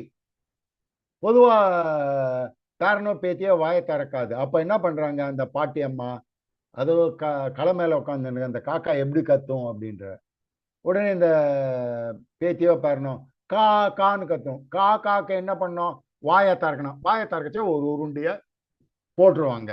அப்போ அந்த குழந்தை முழுங்கிடும். இதை மாதிரிதான் அந்த பேரனோ பேத்தியோ வாய் திறக்கிறதுக்கு காக்கான்னு சொல்ல வைக்கிறாங்க பாருங்க. அந்த மாதிரி அவரை மைண்டை திறக்கிறதுக்கு பொதுவான பேச்சுக்கள் நன்மையை பயக்கும். இப்போ உதாரணத்துக்கு அவர் மியூசிக் பீரியர்னு வச்சோங்க, கர்நாடிக்கை பத்தி பேசுங்க. கொஞ்சம் ஓரளவுக்கு நீங்க எக்ஸ்பர்ட்டா இருக்கணும்ன்றதுக்கு அவசியம் இல்லை. லேட்டஸ்ட் நியூஸ் கர்நாடிக்கை பத்தி யாருக்கா அவார்டு கொடுத்துக்கலாம், ஏதாவது அதை பத்தி கூட பேசுங்க. எதுவுமே தெரியல, அவருக்கு என்ன பிடிக்கும்னே தெரியல. நீங்க நுழைச்சே ஒரு கார் இருக்கும், இல்லை பைக் இருக்கும். போன உடனே கொஞ்சம் நேரம் கழிச்சுட்டு எப்படி சார் அவ்வளோ சார் இந்த ஒரு கார் வச்சிருக்கீங்களா, நானும் காரும். நீங்க வச்சிருக்கீங்களோ வைக்கலையோ, வாங்குறீங்களோ வாங்கலையோ, ஏன்னா இந்த காமன் டாபிக்ல ஆரம்பிக்கணும்ன்றோம். அப்பதான் முடிவு சுகமாக இருக்கும். இல்லைன்னா டெஃபினெட்லி எடுக்கிறேன், அட்லீஸ்ட் ஒரு மாசம் டைம் கொடுங்க, அந்த மாதிரியாவது முடியும். அப்போ அந்த சார் நானும் காரை வாங்கினேன், உங்க கார் அதை பார்த்தேன் சார், நல்ல அட்ராக்டிவா இருக்கு, இன்ஜின்லாம் எப்படி சார், எக்ஸ்பீரியன்ஸ் சும்மா கேளுங்க. உடனே அவர் நம்ம காரை பத்தி கேட்டாரு, பயங்கர குஷியில ஆயிடுவார், அதை பத்தி சொல்லுவார். அப்போ வாயை பொழந்துட்டாரா, மைண்டை திறந்துட்டோமா. இப்போ நீங்க என்ன போடணும்னு நினைக்கிறீங்களோ போடுங்க அந்த மைண்டுக்குள்ள. நீங்கள் ஒரு நபருடன் பேசும்போது பொதுவான இயல்பான அவர் ஆர்வத்தை விரைவாக கண்டுபிடிக்க வேண்டும். அப்படி கார் இல்லை, பைக் இல்லை, வீட்டில் ஏதாவது டிஸ்பிளே இருக்கும், அந்த டிஸ்பிளே வச்சு பாருங்க. அவர் பொதுவாக ஒரு 25 இன்ச்சஸ் டிவி தான் நம்ம வச்சிருப்போம்னு வச்சோங்களேன். அவர் 40 இன்ச்சஸ் இல்லைன்னா 60 இன்ச்சஸ் டிவி வச்சிருப்பார். எப்படி சார் இது இன்னும் நல்லா ஃபர்ஸ்ட் கிளாஸா தெரியுமா சார், எப்படி ஏதாவது ஒரு அந்த நீங்க பார்க்குற இதை வச்சு ஒன்று ஆரம்பிங்க. இதற்கு நீங்கள் பொதுவான இயல்பான ஆர்வத்துடன் தொடங்க முயற்சிக்க வேண்டுமே தவிர உங்கள் விற்பனை பொருட்களை பற்றி உடனடியாக பேசக்கூடாது. அதனால்தான் நிறைய பேருக்கு நோன்னு வருது. எடுத்த உடனே ப்ராடக்டை பேசுறீங்க. ப்ராடக்ட் எப்போ பேசணும், எப்போ பிச் பண்ணணும்னா லாஸ்ட் 20% ஆஃப் த டைம்ன்றோம். 80% ஃபர்ஸ்ட் 10% பொதுவானதை பத்தி பேசணும். அப்புறம் அவர் ஏன் இன்சூரன்ஸ் எடுக்கணும், எதுக்காக எடுக்கணும், எதுக்காக சேமிக்கணும், இதை பத்தி விரிவான விளக்கத்தை கொடுக்கணும் 80% ஆஃப் த டைம்ல. அப்புறம்தான் நான் என்னோட 2 ப்ரெசன்டேஷன் ஸ்கில்ஸை நான் உங்களுக்கு ப்ரெசென்ட் பண்ண போறேன். ரெக்கார்ட் பண்ணி வச்சிருக்கேன் நான். எல்லாரும் சூப்பர்பா அதை அவனை அறியாமலே, அதாவது ப்ராஸ்பெக்டை அறியாமலே முடிவை நோக்கி நம்ம தள்ளிண்டு போனோம். அதுக்கு பேர் மார்க்கெட்டிங்ன்றான். சேல்ஸ்ன்றது எடுத்த உடனே நீங்க ஒரு ப்ராடக்டை சொல்லி அவர் தள்ள கட்டிட்டு வருது. That is called pushing. அதனால்தான் நிறைய சரண்டர் பண்றாங்க, இல்ல நோன்னு சொல்றாங்க. அதாவது நீங்கள் 80-20 சூத்திரத்தை பயன்படுத்த வேண்டும். கொடுக்கப்பட்ட நேரத்தில் 80% நேரம் நீங்கள் பொதுவான ஆர்வம், காப்பீட்டின் தேவை, ஓய்வூதியத்திற்கான தேவை, அவர் எந்த இதுல பிச் பண்ண போறோமோ அது வேற விஷயம். ஆனா அவருக்கு ஒரு அவேர்னஸ், ஏன் பென்ஷன் உங்களுக்கு முக்கியம், அதை பத்தி பேசணும். அப்புறம் நம்ம ஏதோ ஒரு பிளான் தான் கொடுக்க போறோம். ஓய்வூதியத்தை அடுத்த முறை அவருக்கு எவ்வளோ ஒரு உயர்வு ஏதாவது வந்ததுன்னா போடும். ஆனா இனிஷியலி என்ன சொல்றான்னா, நம்ம காப்பீட்டை பொறுத்த வரைக்கும் இதெல்லாம் சொல்லணும்ன்றான். அவர் மைண்டை உட்காந்து செட் பண்ணிட்டு இதுல என்ன தேவைன்னு பிக்கப் பண்ணி அந்த 20%ல அந்த ப்ராடக்டை பிச் பண்ணணும், அந்த பிளானை பிச் பண்ணணும். குழந்தைகளை பத்தி கூட பேசலாம். சார் அவங்களோட ஃபியூச்சர் லைஃப்பை நாங்கள் சேஃப்கார்ட் பண்றோம் த்ரூ பிளான்ஸு. இதை பத்தி எப்படி நான் நட்சல்ல சொல்றேன், ஒரு எளிமையான முறையில புரியுற முறையில நீங்க அந்த கலையை வளர்த்துக்குங்க. கடைசி 20% நேரத்தில் உரையாடலின் அடிப்படையில் நீங்கள் அவருக்கு தேவையான திட்டத்தை விளக்க வேண்டும். ஆனால் உங்களுக்கு தெரிந்த அல்லது வைத்திருக்கும் திட்டத்தை திணிக்க கூடாது. அதனால்தான் 30 பிளான் இருந்தா 30 பிளானும் தரவா இருக்கணும். ஏன்னா யாருக்கு எது பொருந்தும்னு தெரியாது. எனக்கு தெரிஞ்சது 5 தான். நான் சிஎம் கிளப் மெம்பர்னாலும் நான் பிளண்டா சொல்றேன் சில டைம், அதனால என்ன தப்பா நினைச்சுங்க. வேஸ்ட். 5 ப்ராடக்டை வச்சு சிஎம் கிளப் மெம்பரா இருந்தா கூட அவர் நான் ஒரு ஏஜென்ட்னு மதிக்க மாட்டேன் என்னை பொறுத்த வரைக்கும். அப்போ திணிக்கிறார் அவர். திணிப்பது நம்ம வேலை அல்ல. அவர் பிடிச்சு அனுபவிச்சு வாங்கணும் ஒரு பொருளை. உணர்வு. வெற்றிகரமான விற்பனையாளர்கள் ஒரு முகந்து பார்க்கும் மூக்கினை, அதாவது நம்ம பேசிக்கிட்டு அந்த 80% ஸ்டேஜில் நீங்க அதுக்குன்னு கரெக்டா 80% டைம் முடியணுன்றது அவசியம் இல்லை. ஒரு 40% நீங்க டைமை யூட்டிலைஸ் பண்ணிட்டீங்க. இந்த 40 to 80ல அவர் எப்போ க்ளோசிங்க்கு ரெடியா இருக்காருன்னு நீங்க உணரணும். அவரோட பாடி லாங்குவேஜ் இல்லைன்னா சொல். சப்போஸ் அவர் 50% டைம்ல ரெடி ஆயிடுறாருன்னு வச்சுக்கோங்க, வாங்கணுன்ற ஒரு முடிவுக்கு வந்துட்டார், அதை எப்படியாவது உணர்த்துவார் உங்களுக்கு. இதுதான் ஸ்கில்லுன்னு பேர். அந்த உணர்வை நம்ம உணர்வதுக்கு ஸ்கில் வேணும். நான் போனால் கிளீனாக கண்டுபிடிச்சிடுவேன், ஓ இவர் ரெடி ஆயிட்டாரு, நம்ம ஃபர்தராக மீதி 30% டைமை வேஸ்ட் பண்ண வேணாம், 20க்கு போயிடுவேன். அந்த ஒரு திறமையை வளர்த்துக்கணும். நீங்க மக்களுடன் பேசும்போது அந்த நபர் வாங்க வாய்ப்புள்ளதா இல்லையா என்பதை உணர ஒரு உள்ளுணர்வை நீங்கள் வளர்க்க வேண்டும். இதுக்கு லீடிங் கொஸ்டின்ஸ் கேட்கணும்ன்றான். ஓப்பன் எண்டட் கொஸ்டின் கேட்கக்கூடாது.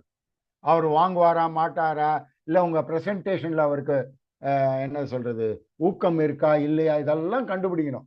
மொனாட்டனஸா நீங்க பிரசன்ட் பண்ணக்கூடாது. ஸோ ஓப்பன் எண்டட் கொஸ்டின் கேட்கக்கூடாது, க்ளோஸ்ட் எண்டட். இப்போ நான் உதாரணத்துக்கு ஒரு சின்ன இதெல்லாம் நான் என்னோட ப்ரெசன்டேஷன் ஸ்கில்ஸ்ல டீப்பா போவேன். அப்போ நீங்க ரியலி அப்ரிஷியேட் பண்ணுங்க, ஓ இப்படிலாம் நம்ம ப்ரெசன்ட் பண்ணணுமான்னு. உதாரணத்துக்கு எடுத்துங்க, நாமினேஷனை பத்தி பேசுறோம். சார் உங்க ஒய்ஃபை நாமினியா போடட்டுமா sir? This is called closed எண்டட்ன்றா. அதாவது அவரை துல்லியமா எஸ் ஆர் நோ சொல்ல வைக்கிறோம். ஒய்ஃபை நாமினியா. அப்ப அவர் உடனே எஸ்ன்னுவாரு, இல்ல வேணாம் எங்க அம்மாவை போட்டுக்கலாம் அப்படின்னுவார். இல்ல அப்புறம் பார்க்கறேன்னு சொல்ல மாட்டாராம். இது என்னோட அனுபவம், படித்த அனுபவம் கூட. இதே நீங்க ஓப்பன் எண்டட்னா என்ன, சார் நாமினேஷனை யார் சார் போடலாம் இது ஓப்பன் எண்டட். அப்பதான் அவர் தள்ளி வைப்பார். நீங்க எல்லாத்தையும் சொல்லி முடிங்க, நான் அப்புறம் யோசிக்கிறேன். ஸோ நீங்க தள்ளுறதுக்கு நீங்களே வாய்ப்பு கொடுக்குறீங்க.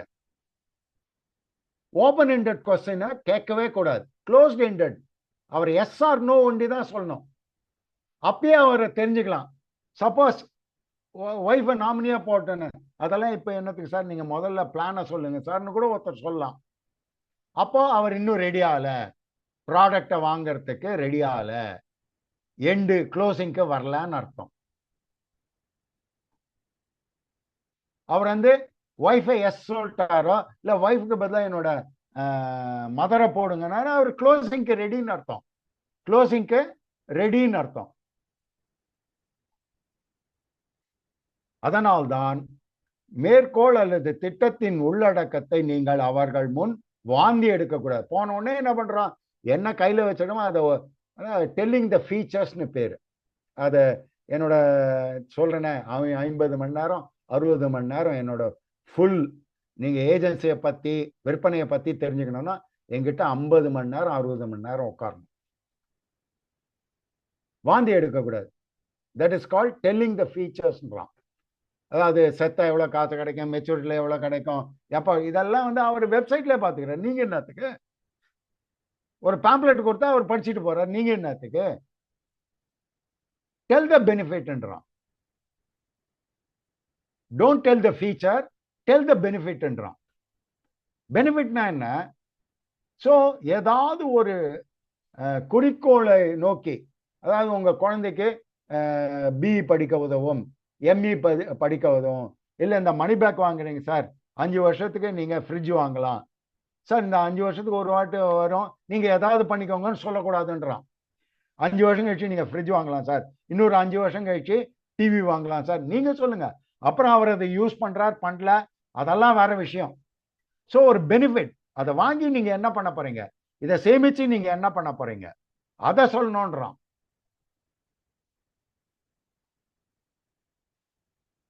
இதனால்தான் நீங்கள் நேருக்கு நேர் தொடர்பு கொள்ளும் வகையில் விளக்க வேண்டும். தலைகுனு நம்ம என்ன பண்ணுவோம், ஸ்கிரிப்டிங் பேடை பார்த்தே ஏதாவது பேசிக்கிட்டே சொல்லிட்டு இருப்போம். அவர் நம்மளை பார்க்குறாரா பார்க்கலையா, நம்மளோட இருக்காரா இல்லையா, எதையும். அப்போ நீங்க ஒரு 2 விளக்கம் கொடுக்கணும், அவரை பார்க்கணும், 2 விளக்கம் கொடுக்கணும், அவரை பார்க்கணும். அவரோட பாடி லாங்குவேஜ், பின்னாடிலேருந்து ஒய்ஃபு உசு உசுன்னுவாங்க. உசு உசுன்னா ஏதோ அவங்க தடங்கல் பண்ண போறாங்க, ஏதோ அவங்க கேள்வி கேட்க போறாங்க, நீங்க சொன்ன விளக்கம் போறாம இருக்கும், அதெல்லாம் அவங்க உசு உசுன்றாங்க. இதெல்லாம் நம்ம அறிஞ்சுக்கணும். இதன் மூலம் வாய்ப்பாளர்கள் அமர்ந்திருக்கும் முறை அல்லது அவரது உடலின் அசைவு அல்லது அவர் பயன்படுத்தும் சொற்கள் மூலம் நீங்கள் தீர்மானிக்க முடியும். விடாமுயற்சி. வெற்றிகரமான விற்பனையாளர்கள் விரைவில் வாய்ப்பாளர்கள் விரும்பிய வண்ணம் முடிக்க நிறைய ஆர்வமுள்ள சொற்களை பயன்படுத்த. இப்போ நாமினி கேட்குறேன், இந்த மாதிரி ஒவ்வொரு ஸ்டேஜில் நீங்க கேள்வி கேட்கலாம் பிரசன்டேஷன்ல. தட் இஸ், அதுக்கு பேர் என்னன்னா, you are preparing for the closing. You are preparing for the closing. அவர் பதில் எஸ் எஸ் எஸ்ன்னு சொல்லச்சு, ஓ அவர் ரெடி ஆயிட்டாரு, அண்ணன் நம்ம கலந்து பாலிசி வாங்கிடுவார்னு நீங்க உணரலாம். உங்களிடம் அடிப்படைகள் மட்டும் தெரிந்திருந்தால் முடிவு நீங்கள் எதிர்பார்ப்பவர்களின் எண்ணிக்கையில் ஒன்றாக கூடுமே தவிர பாலிசியாக முடியாது. அடிப்படைன்னு என்ன, பேசிக் ஒண்டி தெரிஞ்சுருக்கோம். இந்த விற்பனைன்ற ஒரு கலையை நம்ம வளர்த்துக்கணுன்ற ஆர்வமே இல்லை. நான் சொன்னதெல்லாம் இந்த கலையில வரும். இதெல்லாம் எனக்கு யார் கொடுத்தாங்க, என்னோட அனுபவம். நான் செய்யும் தொழிலே தெய்வம்னு இன்னைக்கும் மதிச்சுட்டு இருக்கேன். அதனால்தான் என்னால நிறைய கத்துக்க முடிஞ்சது.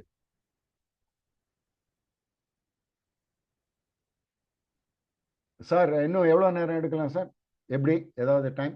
ஒரு 10 நிமிஷம் எடுத்துக்கங்க சார். ஓகே, 9:30 முடிச்சுக்கலாம். ஓகே. உங்கள் திறமையை வளர்த்து கொண்டால் நிரந்தரமற்ற மனநிலை உள்ளவர்களை அடுத்த கட்டத்திற்கு எடுத்து. இப்ப அவரு எடுக்கணுமா வேணாமா, ஏன் இது, அதாவது நோன் சொல்லல, பட் டைலமால இருக்கார்.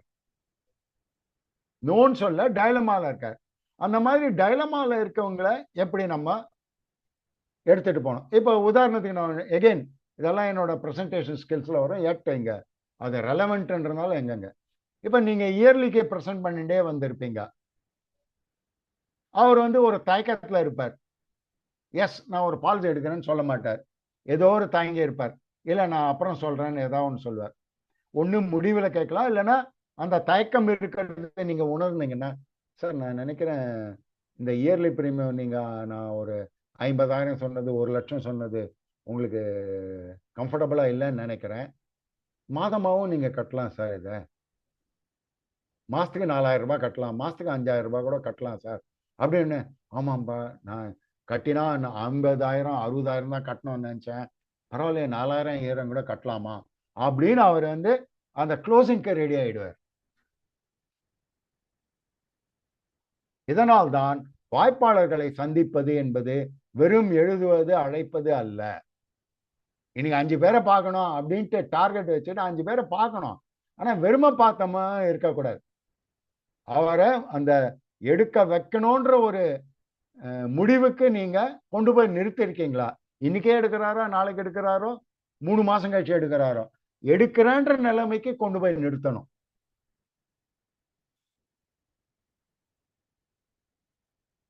இது மீண்டும் மீண்டும் செய்யக்கூடிய மற்றும் நன்கு நிரூபிக்கப்பட்ட முறை உள்ளடக்கியது.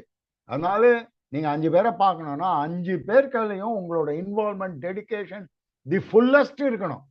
சும்மா பார்த்தோமா பேசினோமா அதுதான் நிறைய பேருக்கு பாலிசி கிடைக்கல, வெறுத்து போயிடுறீங்க.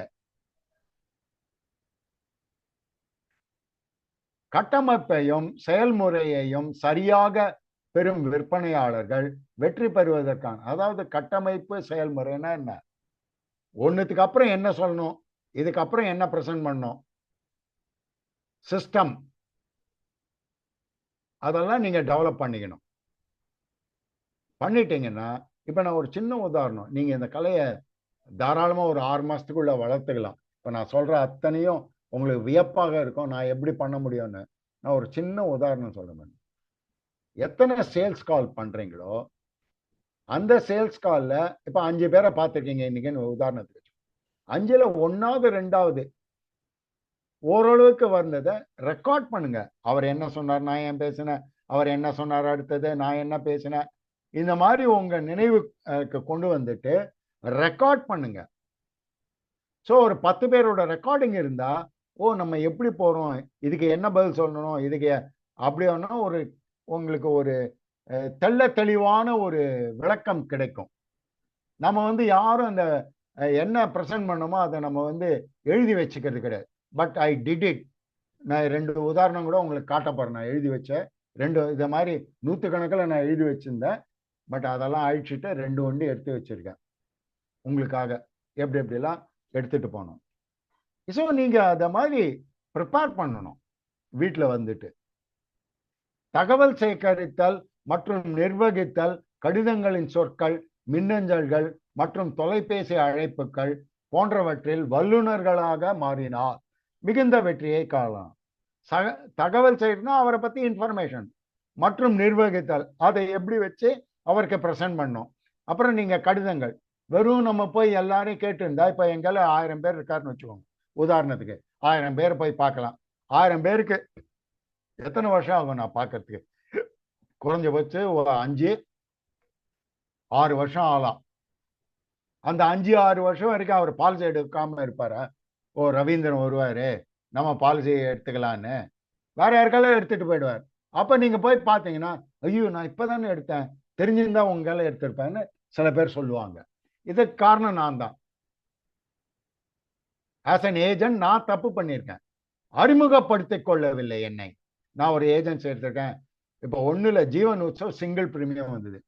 உங்க கையில 1000 பேர் தெரியும், அவங்க பாலிசி ஹோல்டரா இருக்கணும்னு நண்பர்கள் 1000 பேருக்கு ஒரு கடிதாசி அனுப்புங்க, இந்த மாதிரி நியூ ஸ்கீம் வந்திருக்கு, இதை பத்தி விளக்கறதுக்கு நான் நேரம் வரேன், இல்லைன்னா உங்களுக்கு கூடிய விரைவில் வேணும்னா என்னோட அப்பாயின்மெண்ட் கொடுங்க. ஏதாவது கடிதம்னா ஓப்பன் இது இருக்கக்கூடாது, இன்லைன் லெட்டர்ல எழுதுங்க, எழுதி அனுப்புங்க. இல்லை இன்லைன் லெட்டர்ல மெயில் மெர்ஜின்னு நான் ஒரு ஆப்ஷன் சொல்லி கொடுக்க போறேன். இப்போ உங்களோட டேட்டா பேஸ் எக்ஸல்ல கிரியேட் பண்ணிக்கணும்.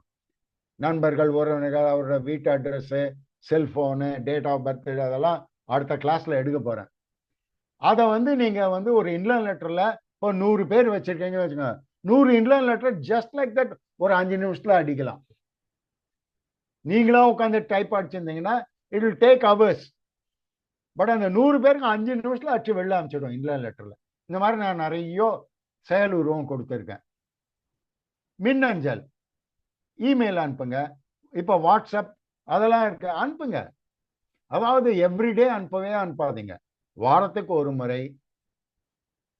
ஒருத்தருக்கு அனுப்பிச்சதுக்கு அடுத்த இது கேப் சொல்றேன். நீங்க வாரத்துக்கு ஒரு முறை இல்லை, நீங்க டெய்லி அனுப்பணும். பட் அனுப்பிச்சவருக்கே அனுப்புறது வாரத்துக்கு ஒரு முறை, இல்லைன்னா 15 நாளுக்கு ஒரு முறை, அந்த மாதிரி அனுப்பிச்சாதான் அவங்க டிஸ்டர்பன்ஸா ஃபீல் பண்ண மாட்டாங்க.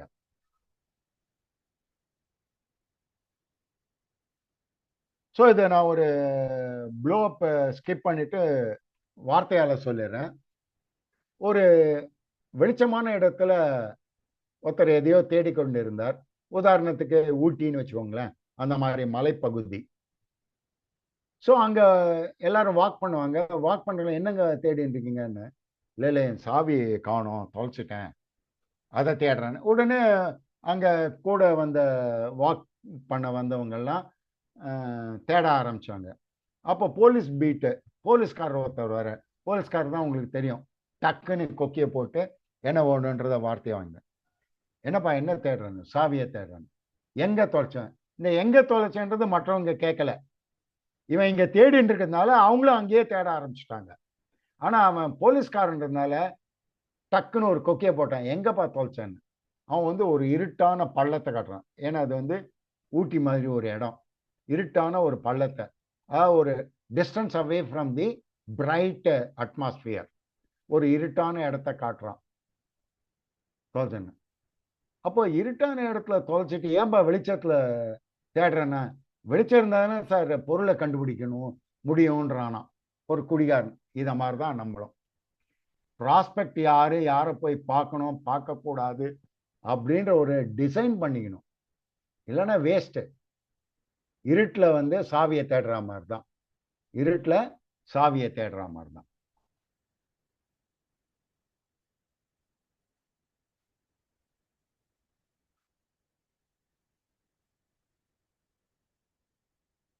விற்பனை தடங்கள் மற்றும் வாய்ப்புகள் எல்லா இடத்துலையும் இருக்குங்க. நான் இதுக்கு எப்படிலாம் அடுத்த கிளாஸ்ல மைண்ட் ஓப்பனிங் பாயிண்ட்ஸ் எல்லாம் கொடுக்க போறேன், நீங்களே அசந்து போயிடுவீங்க. அவ்வளோ வாய்ப்புகள் இருக்கு. நீங்க ஏஜென்சி இன்னும் 20 வருஷத்துக்கு பயங்கரமா அதான் நல்ல பொசிஷன்ல பண்ணணும்னா பண்ண முடியும். அவ்வளோ வாய்ப்புகள் இருக்கு. இல்லைன்னா எல்ஐசி எப்படி நம்பர் 1 இருக்க முடியும்?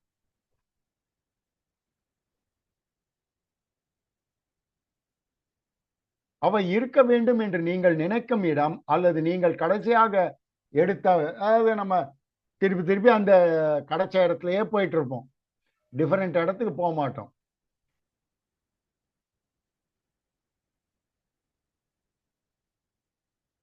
ஒரு விற்பனையாளருக்கு சமாளிக்க கடினமான விஷயங்கள் ஒன்று நேர்முக மறுப்பு, பிளண்ட் ரெஃப்யூசல்ன்றான்.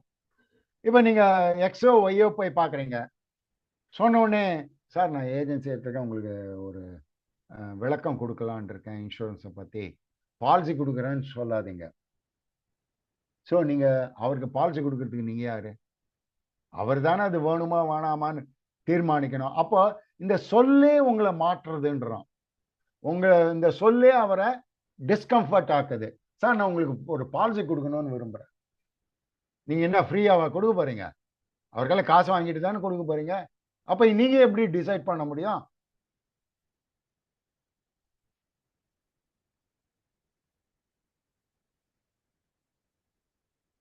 பிளண்ட் ரெஃப்யூசல்ன்றான். என்ன பிளண்ட் ரெஃப்யூசல்? என்னோட பிரதரே ஏஜென்ட், என் ரிலேட்டிவ் ஏஜென்ட், இல்லை எனக்கு இருக்கிற ஏஜென்ட்டே சூப்பர் சர்வீஸ் கொடுக்குறார், இதெல்லாம் பிளண்ட் ரெஃப்யூசல்ன்றோம். இது அப்ஜெக்ஷன் ஹேண்ட்லிங்கில் இதெல்லாம் எப்படி சமாளிக்கணும்லாம் சொல்லித்தரேன். இந்த மாதிரி ஒருத்தர் பதில் சொன்னார்னா நீங்கள் அடுத்த ஸ்டெப், நான் என்ன சொல்கிறேன்னா, success is not the end. அதாவது சக்ஸஸ் நம்மளை பொறுத்த வரைக்கும் எண்டுன்றது ஒரு பாலிசி வாங்கி, ப்ரப்போசலை வாங்கி பாலிசி ஆக்கிறது தான் நம்மளோட சக்சஸ் நினைக்கிறோம். தப்பு. ஒரு படி மேல போனாலே இது சக்சஸ். ஒரு தடங்களை மீறி அவரை அதாவது அவரோட உள்ளடக்கி, மீறினா போலீஸ்கார மாதிரி லத்தி அடியெல்லாம் கிடையாது. அவர் உணர்ந்து அடுத்தது சொல்லுங்கன்னு சொல்லணும். அடுத்த ஸ்டெப் போனாலே சக்சஸ் என்னை பொறுத்த வரைக்கும். நோன்ட்டார் இல்லையா, அவர் உட்கார வச்சு இன்னொரு 5 நிமிஷம் பேசினாலே சக்சஸ். நேர்முக மறுப்பு என்பது எனது உறவினர், முகவர், எனக்கு காப்பீட்டு தேவையில்லை, எனக்கு காப்பீட்டுல நம்பிக்கை இல்லை, இதெல்லாம் பிளண்ட் ரெஃப்யூஸ் சொல்றோம். எவ்வாறாயினும் மறுப்பை ஒரு சுவாரஸ்யமான மற்றும் மதிப்பு மிக்க அனுபவமாக மாற்றினால் உங்கள் வேலையில் மிகவும் அவர் நோ சட்டர் உடனே எழுந்து வந்துடும் நம்ம நிறைய பேர். ஆனா அதை மீறி நம்ம ஏதாவது உட்காந்து அவரை கன்வின்சிங்கா பேசினா அந்த மாதிரி ஒரு புத்துணர்ச்சி நம்மளுக்கு கிடைக்கவே கிடைக்காது. ஆனால் பல விற்பனையாளர்கள் மறுத்த பிறகு அவர்கள் வெளிநடப்பு செய்கிறார்கள். இது பண்ணக்கூடாது. அப்போ you are not a salesman, you are A postman. Postman என்ன பண்ணுவாரு, ஒரு இடத்துல இருந்து வாங்கி இன்னொருத்தர், அதாவது போஸ்ட் ஆஃபீஸ்ல இருந்து நம்ம கையில லெட்டர் வாங்கி கொடுப்பார், இல்லை நம்ம கையில இருந்து ஏதாவது ஒரு பொருளை வாங்கி போய் கொரியர் ஆர் ஸ்பீட் போஸ்ட் கொடுப்பார். இதுவா நம்ம வேலை? விற்பனை என்பது ஒரு படி மேல நம்ம திறமையை காட்டக்கூடிய ஒரு செயல் உருவமாகும் விற்பனை என்பது. நீங்கள் அவ்வாறு செய்தால் நீங்கள் ஏன் விற்பனை அல்லது சந்தைப்படுத்துதல் எடுத்துள்ளீர்கள்? நீங்களே கேள்வி கேட்டுங்க. அப்ப ஏன் நான் சேல்ஸ்மேனா இருந்தேன்? இந்த அப்ஜெக்ஷனுக்கெல்லாம் என்னால ஹேண்டில் பண்ண முடியல, வெறுத்து போயிடுறேன் ஏஜென்சியே. அப்ப ஏன் ஏஜென்சி எடுக்கணும்? C, it's something different. திருப்பி ஏஜென்சி எடுத்தது தப்பு இல்லை. It's a very good profession. அதையும் கிளாஸ் எடுக்க போறேன் 3 hour. Agency is a good profession. என்னென்ன மாதிரிலாம் உங்களுக்கு வாரி வழங்கும்ன்றத சொல்லி கொடுக்க போறேன். ஆனா அந்த நிலைக்கு போறதுக்கு நீங்க உருவாக வேண்டும் இல்லையா? விற்பனை மற்றும் சந்தைப்படுத்துதல் மறுப்புகளை மட்டுமே கையாளுவதில் நிறைந்துள்ளது. நிறைய நோவுதான், நிறைய அப்ஜெக்ஷன் ஹேண்ட்லிங் பண்ணாதான் சக்சஸ் வரும். இந்த திறமையை நீங்க வளர்த்துக்கணும். மறுப்பை தனிப்பட்ட முறையில் எடுத்துக்கொள்ளக்கூடாது. ஒருத்தர் அப்ஜெக்ட் பண்ணிட்டார், வெளில வந்துட்டான், ஐ எம் யூஸ்லெஸ், ஏன்டா இந்த ஏஜென்சி எடுத்தோம் விட்டுட்டேன். டெவலப்மெண்ட் ஆஃபீஸர் மறுநாளே உங்களுக்கு ஃபோன் பண்ணுவார், இது மாதிரி, சார் நீங்க வேற சார், போனா யாரும் எடுக்க மாட்டேன்றாங்க, நீங்க மாட்டுக்க பாலிசி. அவர் மேல நம்ம எரிஞ்சு விழுவோம். அவர் வேலையை அவர் பண்றாரு, உங்களை பண்ண வைக்கணுன்ற ஆர்வத்துல உங்களுக்கு ஃபோன் பண்றாரு. நிறைய பேர் எடுக்கவே மாட்டீங்க. ஏன்னா இதனால தான் காரணம். போனா உங்களுக்கு கிளிக் ஆக மாட்டேங்குது, அடுத்த ஸ்டெப் போறதுக்கு தெரியல. அதனால போனே எடுக்க மாட்டீங்க, இல்லை எடுத்தாலும் அவர் கையில ஏதாவது நெகட்டிவா பதில் சொல்லுவீங்க. ஒரு தயாரிப்பு அல்லது விற்பனை அழைப்பை நிராகரிப்பது தனிப்பட்ட முறையில் உங்களை அதாவது அவர் வேணான்னு சொன்னது உங்களை வேணான்னு சொல்ல, அந்த ப்ராடக்ட் வேணாம், நீங்க சொன்ன விதம் சரியில்லை, இதுல ஏதோ ஒன்று தானே தவிர உங்களை ஸ்டில் ஒரு ரிலேஷன்ஷிப், அதாவது நண்பராவோ உறவினராவோ நெய்பராவோ அவர் மதிக்கிறாரு உங்களை. அதனால ரிலேஷன்ஷிப்பை கட் பண்ண மாட்டார். நீங்க போய் பாலிசி கேட்கறதுனால ரிலேஷன்ஷிப்பை கட் பண்ண மாட்டார். நீங்க நிறைய பேர் அது மாதிரி நினைச்சுக்கிறீங்க. மக்கள் உங்களை ஒரு விதத்தில் பிடிக்கவில்லை அல்லது நீங்கள் தனிப்பட்ட முறையில் தோல்வியுற்றதாக எண்ணாதீர்கள். சோ அவர் எடுக்கலன்னா இன்னொருத்தர் இருக்காரு, எக்ஸ் இல்லைன்னா ஒய் இருக்காரு, அந்த நம்பிக்கையோட ஒய்யை பார்க்கணும். அதனால தானே எல்ஐசி ஆஃப் இந்தியா நம்பர் 1 இருக்கு. இந்த மாதிரி ஏஜென்ட் பார்க்கவே தானே. அப்ப நீங்களும் அந்த மாதிரி ஏஜென்ட்டா மாறணும். எக்ஸ் இல்லைன்னா ஒய், ஒய் இல்லைன்னா இசட். ஏனென்றால் நீங்கள் அணுகிய முறை அல்லது நீங்கள் விற்கும் பொருள் அல்லது அவர் வாங்க முடியாத சூழ்நிலை, இப்படி எதுவாக அல்லது வேறு காரணமாகவும் இருக்கலாம். ஸோ உங்களே நீங்க அதனால யூஸ்லெஸ்ன்ற ஒரு நிலைக்கு தள்ளிண்டு போயிடாதீங்க. நீங்க யூஸ்லெஸ்ன்னு தள்ளிட்டு போயிட்டீங்கன்னா அடுத்த செயல் உருவம் உங்களால கொடுக்க முடியாது. You are a very great person. அந்த ஒரு தருணத்துல நீங்க கிளிக் பண்ண முடியல, அவ்வளவுதான். அப்படின்ற ஒரு எண்ணத்தை உருவாக்கிட்டீங்கன்னா நீங்க ரியலி கிரேட் பர்சனா மாறிடுவீங்க.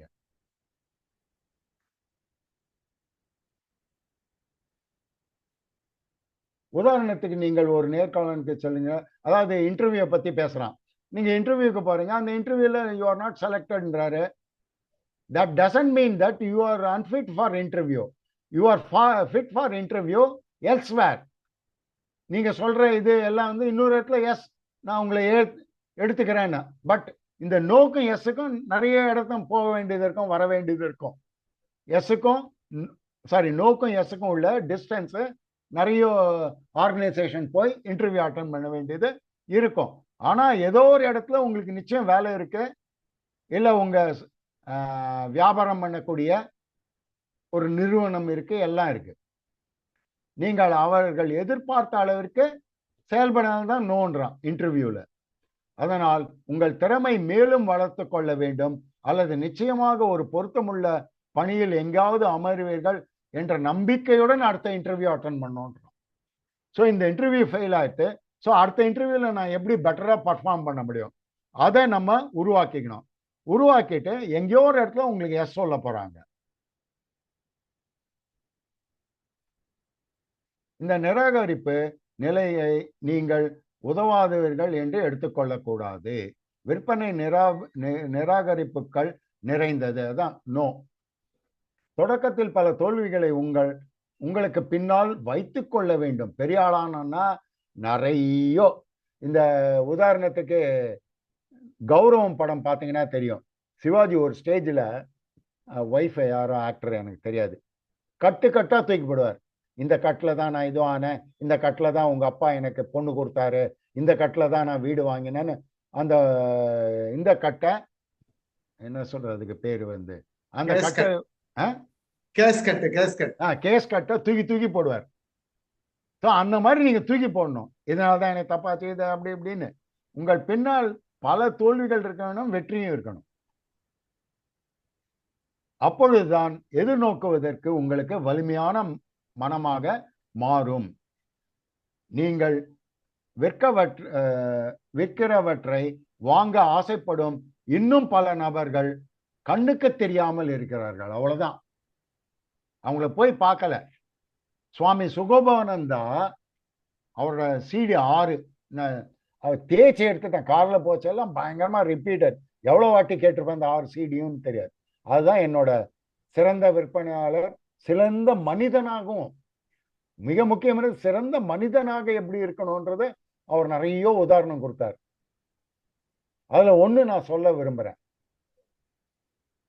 ஒரு தாயின் வயிற்றில் இருந்து வெளியே வருவதற்கு முன்னாக, குழந்தை அந்த கர்ப்பப்பையிலேருந்து வெளில வர்றதுக்கு முன்னாடி அந்த தாயின் மார்பகத்தில் பால் சுரந்து விடுகிறான் கடவுள்ன்றார் அவர். தாயின் மார்பகத்தில் பாலை சுரந்து விடுகிறான்.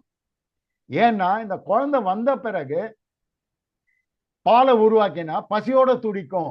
ஸோ அந்த ஃபியூ செகண்ட்ஸ் கூட கடவுள் நம்மளை தவிக்க விடக்கூடாதுன்னு கருணை உள்ளம் படைத்த கடவுள் தாயின் மார்பகத்தில் பாலை குழந்தை பரப்பதற்கு முன் உருவாக்கி விடுகிறான். அப்படிப்பட்ட கடவுள் நம்மளை தவிக்க வாங்க அனுப்பிச்சிருப்பான். ஏஜென்ட்ஸா நீ சாவிடா, டெவலப்மெண்ட் ஆஃபீஸரா நீ சாவிடா அப்படின்னு அனுப்பிச்சிருப்பான். யோசிச்சு பாருங்க. சோ அவர் என்ன சொல்றார் கன்க்ளூஷன்ல, உனக்குன்னு ஒரு தனி உலகம் படைச்சிருக்கான். ஆனா அந்த உலகத்தை நீ தேடி கண்டுபிடிச்சு கஷ்டம் நஷ்டம் வேர்வை சிந்தி தான் கண்டுபிடிக்க முடியும். ஜஸ்ட் லைக் தட் அவர் கனவுல வந்து இந்த உலகம் இங்க இருக்கு, இங்க 100 பால்ஸ் இருக்கு, அங்க போய் பாருன்னு சொல்ல மாட்டார். அந்த 100 பால்ஸ் எங்க இருக்குன்னு நீங்க தான் கண்டுபிடிக்கணும். நீங்கள் விற்கும் போது நீங்கள் வேறு சிக்கல் வேறு என்று மனப்பக்குவம் வேணும். அதாவது உங்களோட ஹியூமன் பீயிங், உங்க கேரக்டர் டிஃபரெண்ட். இந்த நோன் சொல்றது, இந்த சிக்கல்லாம் டிஃபரெண்ட். அது சேல்ஸ்ல பார்ட் அண்ட் பார்சல். ஓகே, நான் நக்ஷல்ல முடிச்சிடுறேன். அதாவது எப்பயுமே யார் நோ சொன்னாலும், ஏன் சார் அப்போ என்னை கூப்பிட்டீங்க, ஏன் டைம் வேஸ்ட் பண்ணீங்க, பட்டு பண்ணி ஏதாவது இல்லை சொல்லலைன்னா கூட பிரீஃப் கேஸை நிறைய பேர் பர்ன்னு இழுப்போம். அதுலேருந்து புரிச்சு இவர் வந்து கோவப்பட்டுட்டார் நம்ம நோன் சொன்னதுனால, அவர் உணர்வாம இதெல்லாம் பண்ணக்கூடாதுன்றோம். கதவை திறந்தே வைக்க வேண்டும். அப்படியா சார், சந்தோஷம் சார். நான் கொஞ்சம் கட் ஷார்ட்டில் முடிச்சிடுறேன் வார்த்தைகளில். என்ன இன்னும் எத்தனை ஸ்லைடு இருக்கு? ஏறக்குறைய இன்னும் 4-5 ஸ்லைடு இருக்கு. இருந்தாலும் ஒரு கட் ஷார்ட் மெத்தடில் முடிச்சிடுறேன். ஓப்பனாக வச்சுக்கணும். ஏன் ஓப்பனாக வச்சுக்கணும்னா, அவர் நாளைக்கு கூப்பிடலாம், நாளைக்கு கூப்பிடலாம். இல்லைன்னா நீங்கள் என்ன பண்ணணும், அவர் நோ சொன்னேன் சார், நான் சொன்ன மாதிரி இயர்லி சொன்னேன், மந்த்லிலையும் எடுக்கலாம் சார் அப்படின்னு சொல்லலாம். இல்லை நீங்கள் எங்கேயாவது தப்பு பண்ணிட்டீங்கன்னு உணர்ந்தீங்கன்னா, ஓ நான் இதை சொன்னேன் இல்லை சார், அப்போ பார்த்தேன் உங்கள் பாடி லாங்குவேஜ் நீங்கள் கொஞ்சம் டிஸ்கம்ஃபர்ட்டாக இருந்தீங்க, அதை பற்றி நான் கொஞ்சம் விளக்கம் சொல்லட்டுமா சார்னா அவர் எஸ் சொல்லலாம். ஸோ அதை வந்து ஓப்பன் அவுட் பண்ணோன்றான். எங்கே தடங்கள் நடந்ததுன்னு தெரிஞ்சுக்கிட்டு ஓப்பன் அவுட் பண்ணோம். அப்போ உங்களுக்கு அவர் வழிவகுத்து ஒரு பாலிசியை கொடுக்கலாம். இல்லை என்பதை அப்படி இல்லாமல் நீங்கள் ஜர்க் பண்ணிட்டீங்க, ஏன் சார் என் டைம் வேஸ்ட் பண்ணீங்க, இதுக்கு அப்பயே நீங்கள் கூப்பிடச்சேவே நோன்னு சொல்லிக்கலாமே அப்படி இப்படின்னா அவர் உங்களை பழியும் வாங்கலாம். உங்கள் பிரான்ச் மேனேஜர்கள் இந்த மாதிரி ஏன் ஒரு ஏஜென்ட்டை என் வீட்டுக்கு அமிச்சிங்க, இல்லைன்னா ஏன் அவர் ஏஜென்சி கொடுத்தீங்க அப்படி இப்படின்னு சிஆர்எம்க்கு எழுதலாம், இல்லை பிரான்ச் மேனேஜர் எழுதலாம். இன்னும் கஷ்டத்தை அது உருவாக்கும். இதிலிருந்து என்ன கற்றுக்கொள்ளலாம்னா, நீங்கள் வந்து உரையாடலுக்கு பிறகு என்ன சொல்லப்பட்டது, அது எவ்வாறு பாய்ந்தது என்பதை சிந்தியுங்கள். அதை பேஸ் பண்ணி நீங்கள் ஓப்பன் அவுட் பண்ணலாம். இதுதான் ரொம்ப ரொம்ப முக்கியங்க. தேவைகளை வச்சுக்கொண்டு ஒரு ப்ராஸ்பெக்டை பார்க்கக்கூடாது. அதாவது தேவைகள் என்ன சொல்லியிருப்பார் பிரான்ச் மேனேஜர், 5 பாலிசி பண்ணால் ஒரு டிஃபன் பாக்ஸ் ஃப்ரீ, ஒரு கொடை ஃப்ரீ, இல்லை 20 பாலிசி பண்ணால் ஊட்டி கொடைக்கானல், ஏதாவது சொல்லியிருப்பார். இதை மனசுலேயே வச்சுக்கணும். ஆனால் அதை வந்து அனுபவிக்கணுன்ற வச்சுக்கணுமே தவிர சேல்ஸ்க்கு கிளம்பச்சு அதை எடுத்துகிட்டு போகாதீங்கன்றலாம். மைண்டில் அந்த தேவையை எடுத்துகிட்டு போகக்கூடாது. ஆசைப்படலாம், டிஃபரெண்ட் புரிஞ்சவங்க. இந்த தேவையை எடுத்துகிட்டு போனால் எனக்கு நிறைய இந்த மாதம் 10,000 கமிஷன் வரணும் வீட்டில் நினச்சிக்கோங்க. ஆனால் சேல்ஸுக்கு கிளம்பிச்சா அதை வீட்டிலே விட்டு போயிடணும், எண்ணத்தில் கொண்டு வரக்கூடாது. அப்போ என்ன ஆகுன்றனா அந்த கமிஷன் தான் உங்கள் மைண்டில் ஓடிக்கிட்டே இருக்கும். ஸோ நீங்கள் சொல்ல வேண்டியதை சொல்ல மாட்டீங்க, அவர் எடுக்கக்கூடிய சொற்களை யூஸ் பண்ண மாட்டீங்க. இந்த மாதிரி காரணங்கள் சொல்கிறேன்.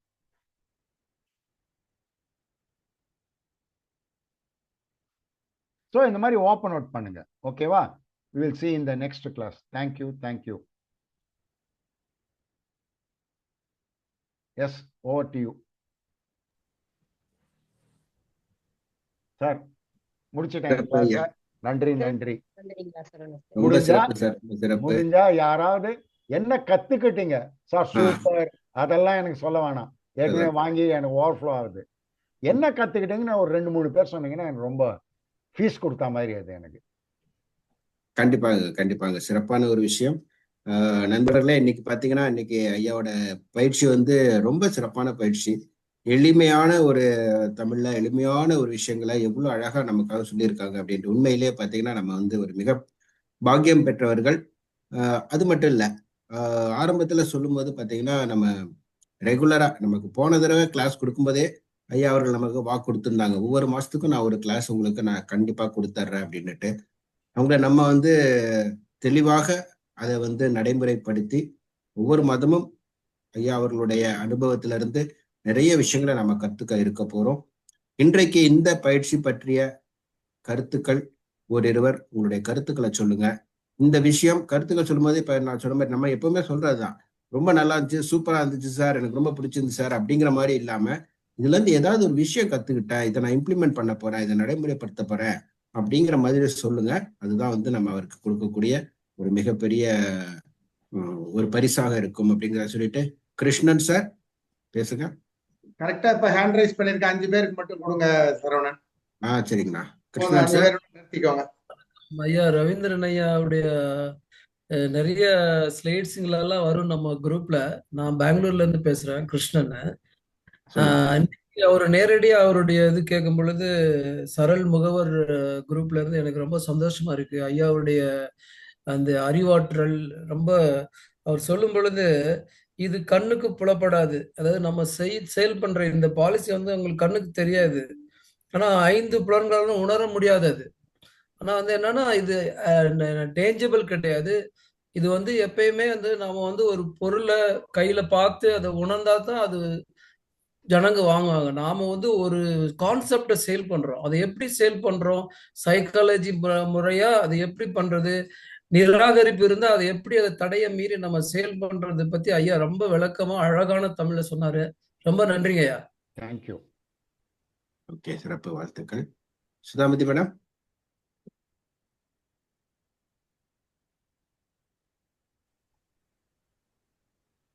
சுதாமதி மேடம் பேசுங்க. இந்த பின்னாடி நான் வரேன். அவங்க அப்புறம் சொல்றாங்களா? வேற யாருக்காவது இல்ல இந்த வந்துட்டேன்.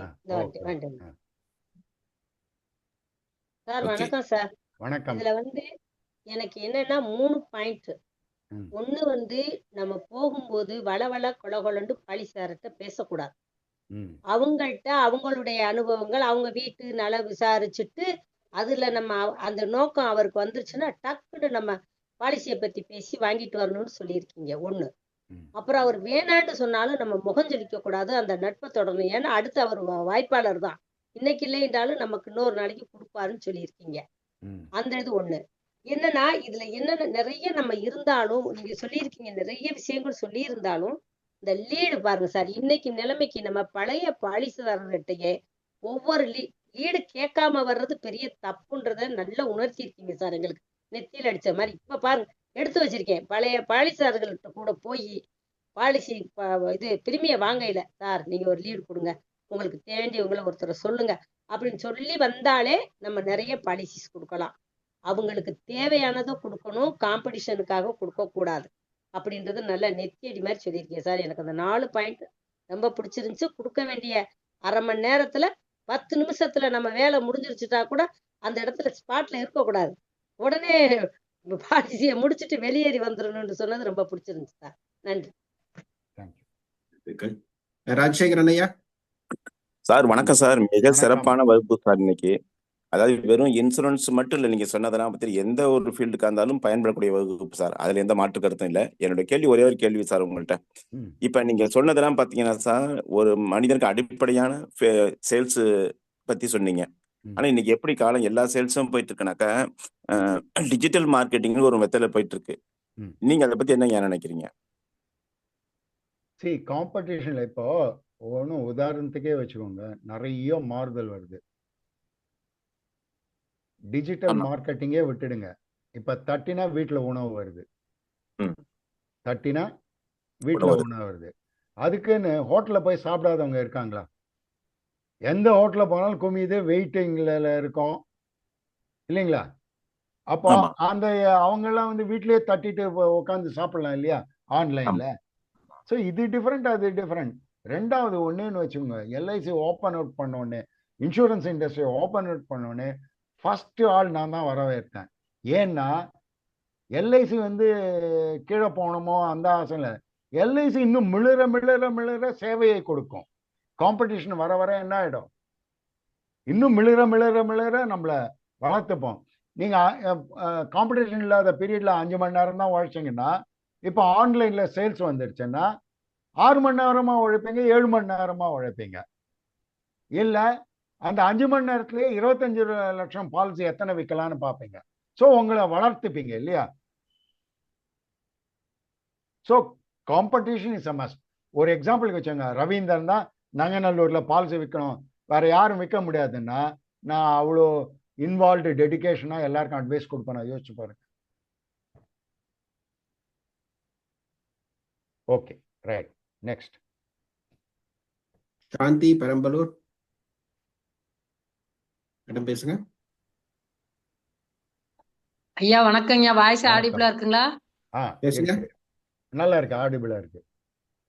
ஐயா உங்க ஸ்பீச் வந்து உண்மையாலுமே ரியலா வந்து ரொம்ப ரொம்ப மோட்டிவேட்டா இருந்ததுங்க. நிறைய நெகட்டிவ் அப்ஜெக்ஷன் வருது, எல்லாம் வருது. இருந்தாலும் வந்து எல்லாத்தையும் மீண்டு நல்லபடியா செஞ்சு வின் பண்ணி வரணுங்கிறதுக்காக நல்ல சூப்பரான மோட்டிவேஷன் நல்ல இதா கொடுத்துருக்கீங்கய்யா. எப்படி கஸ்டமர்கிட்ட அவங்க நோ சொன்னாலும் அவங்ககிட்ட வந்து நம்ம வந்து டச்சப் வச்சுக்கணும், அவங்கள நம்ம ஃபாலோ பண்ணிக்கிட்டே இருக்கணும் அப்படின்லாம் நல்ல இது சொல்லியிருக்கீங்க. உங்களோட இது எல்லாமே ஃபாலோ பண்ணி நாங்கள் வந்து கண்டிப்பாக வந்து நல்ல முறையில் இப்போ வந்து ஆர்டினரி ஏஜென்ட்டாக தாங்க இருக்கேன். இன்னும் கிளப்பு கூட வரலைங்க. கண்டிப்பாக உங்களோட விஷோட வந்து கண்டிப்பாக நான் நல்ல பாலிசி பண்ணி நல்ல லெவனுக்கு கண்டிப்பாக வருவேங்க. இங்க அம்மா ஒரே ஒரு மாறுதலான சிந்தனையை நீங்க சிந்திக்கணும். என்னன்னா, கிளப்ன்றது ஜென்ரல்.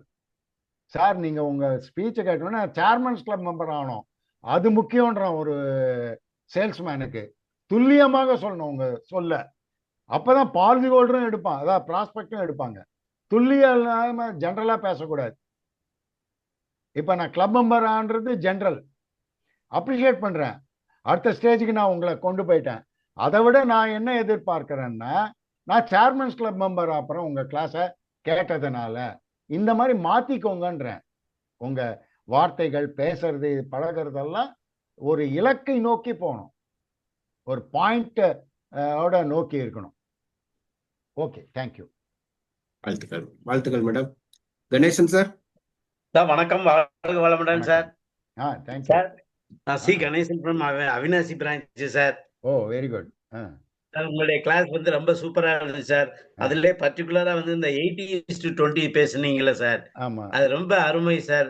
அது வந்து ரொம்ப யூஸ்ஃபுல்லா இருக்கும் சார். இன்னொன்னு மட்டும் சொல்லிக்கிறேன் சார், உங்களுடைய குரல் வளம் வந்து அவ்வளவு super sir.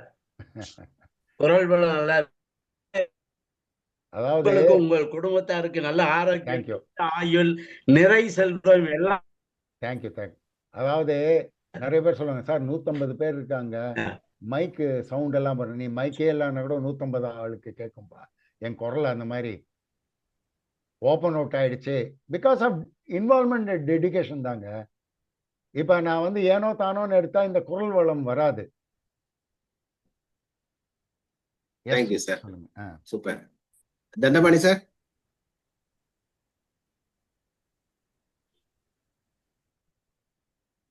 Good evening sir. Good evening. SSMG group first thanks. Ravindran sir ரொம்ப நன்றி சார். சார், உங்களுடைய கிளாஸ் வந்து ப்ராஸ்பெக்டிங் எடுப்பீங்கன்னு நினைச்சா அடுத்த கிளாஸ் எடுக்க போக சொல்லியிருக்கீங்க. உங்களுடைய தொடர்ந்து ப்ராஸ்பெக்டிங் அட்டன் பண்ணி கேலக்ஸி மார்ச்சுக்குள்ள முடிக்கணும் சார். தான் சார் என்னுடைய வெரி குட் லட்சியங்கள். Very sir. தேங்க்யூ. உங்க பிரான்ச் சங்கர் தான் சார்ந்திருக்காரு. Oh, very good. He is also motivated daily. So இப்பயே ப்ராஸ்பெக்ட் எடுக்குன்னு சொல்லிட்டு ஒரு 150 பேர் எடுத்து சார் பேசிட்டு, இன்னைக்கு ஆக்சுவலா நாளைக்கு புத்துவரை கத்துறதுக்கு பிளான் பண்ணிருந்தேன் சார். ஒரு கஸ்டமர் கொண்டு போயிட்டு, பட் அவங்க கொஞ்சம் இன்னும் முடிக்கல சார். அது ஏற்கனவே வந்து 26 லட்சம் நான் சிங்கிள் கொடுத்தாங்க போன வருஷம் க்ளோசிங் அப்போ ஜீவன் உற்சவில். இப்போ வந்து ஒரு கோடிக்கு பேசியிருக்கோம் சார். என்ன பண்ணுவாங்க நாளைக்கு காலையில தெரியும். ரொம்ப நன்றி சார், அருமையான நன்றி சார். நன்றி, வாழ்த்துக்கள் சார்.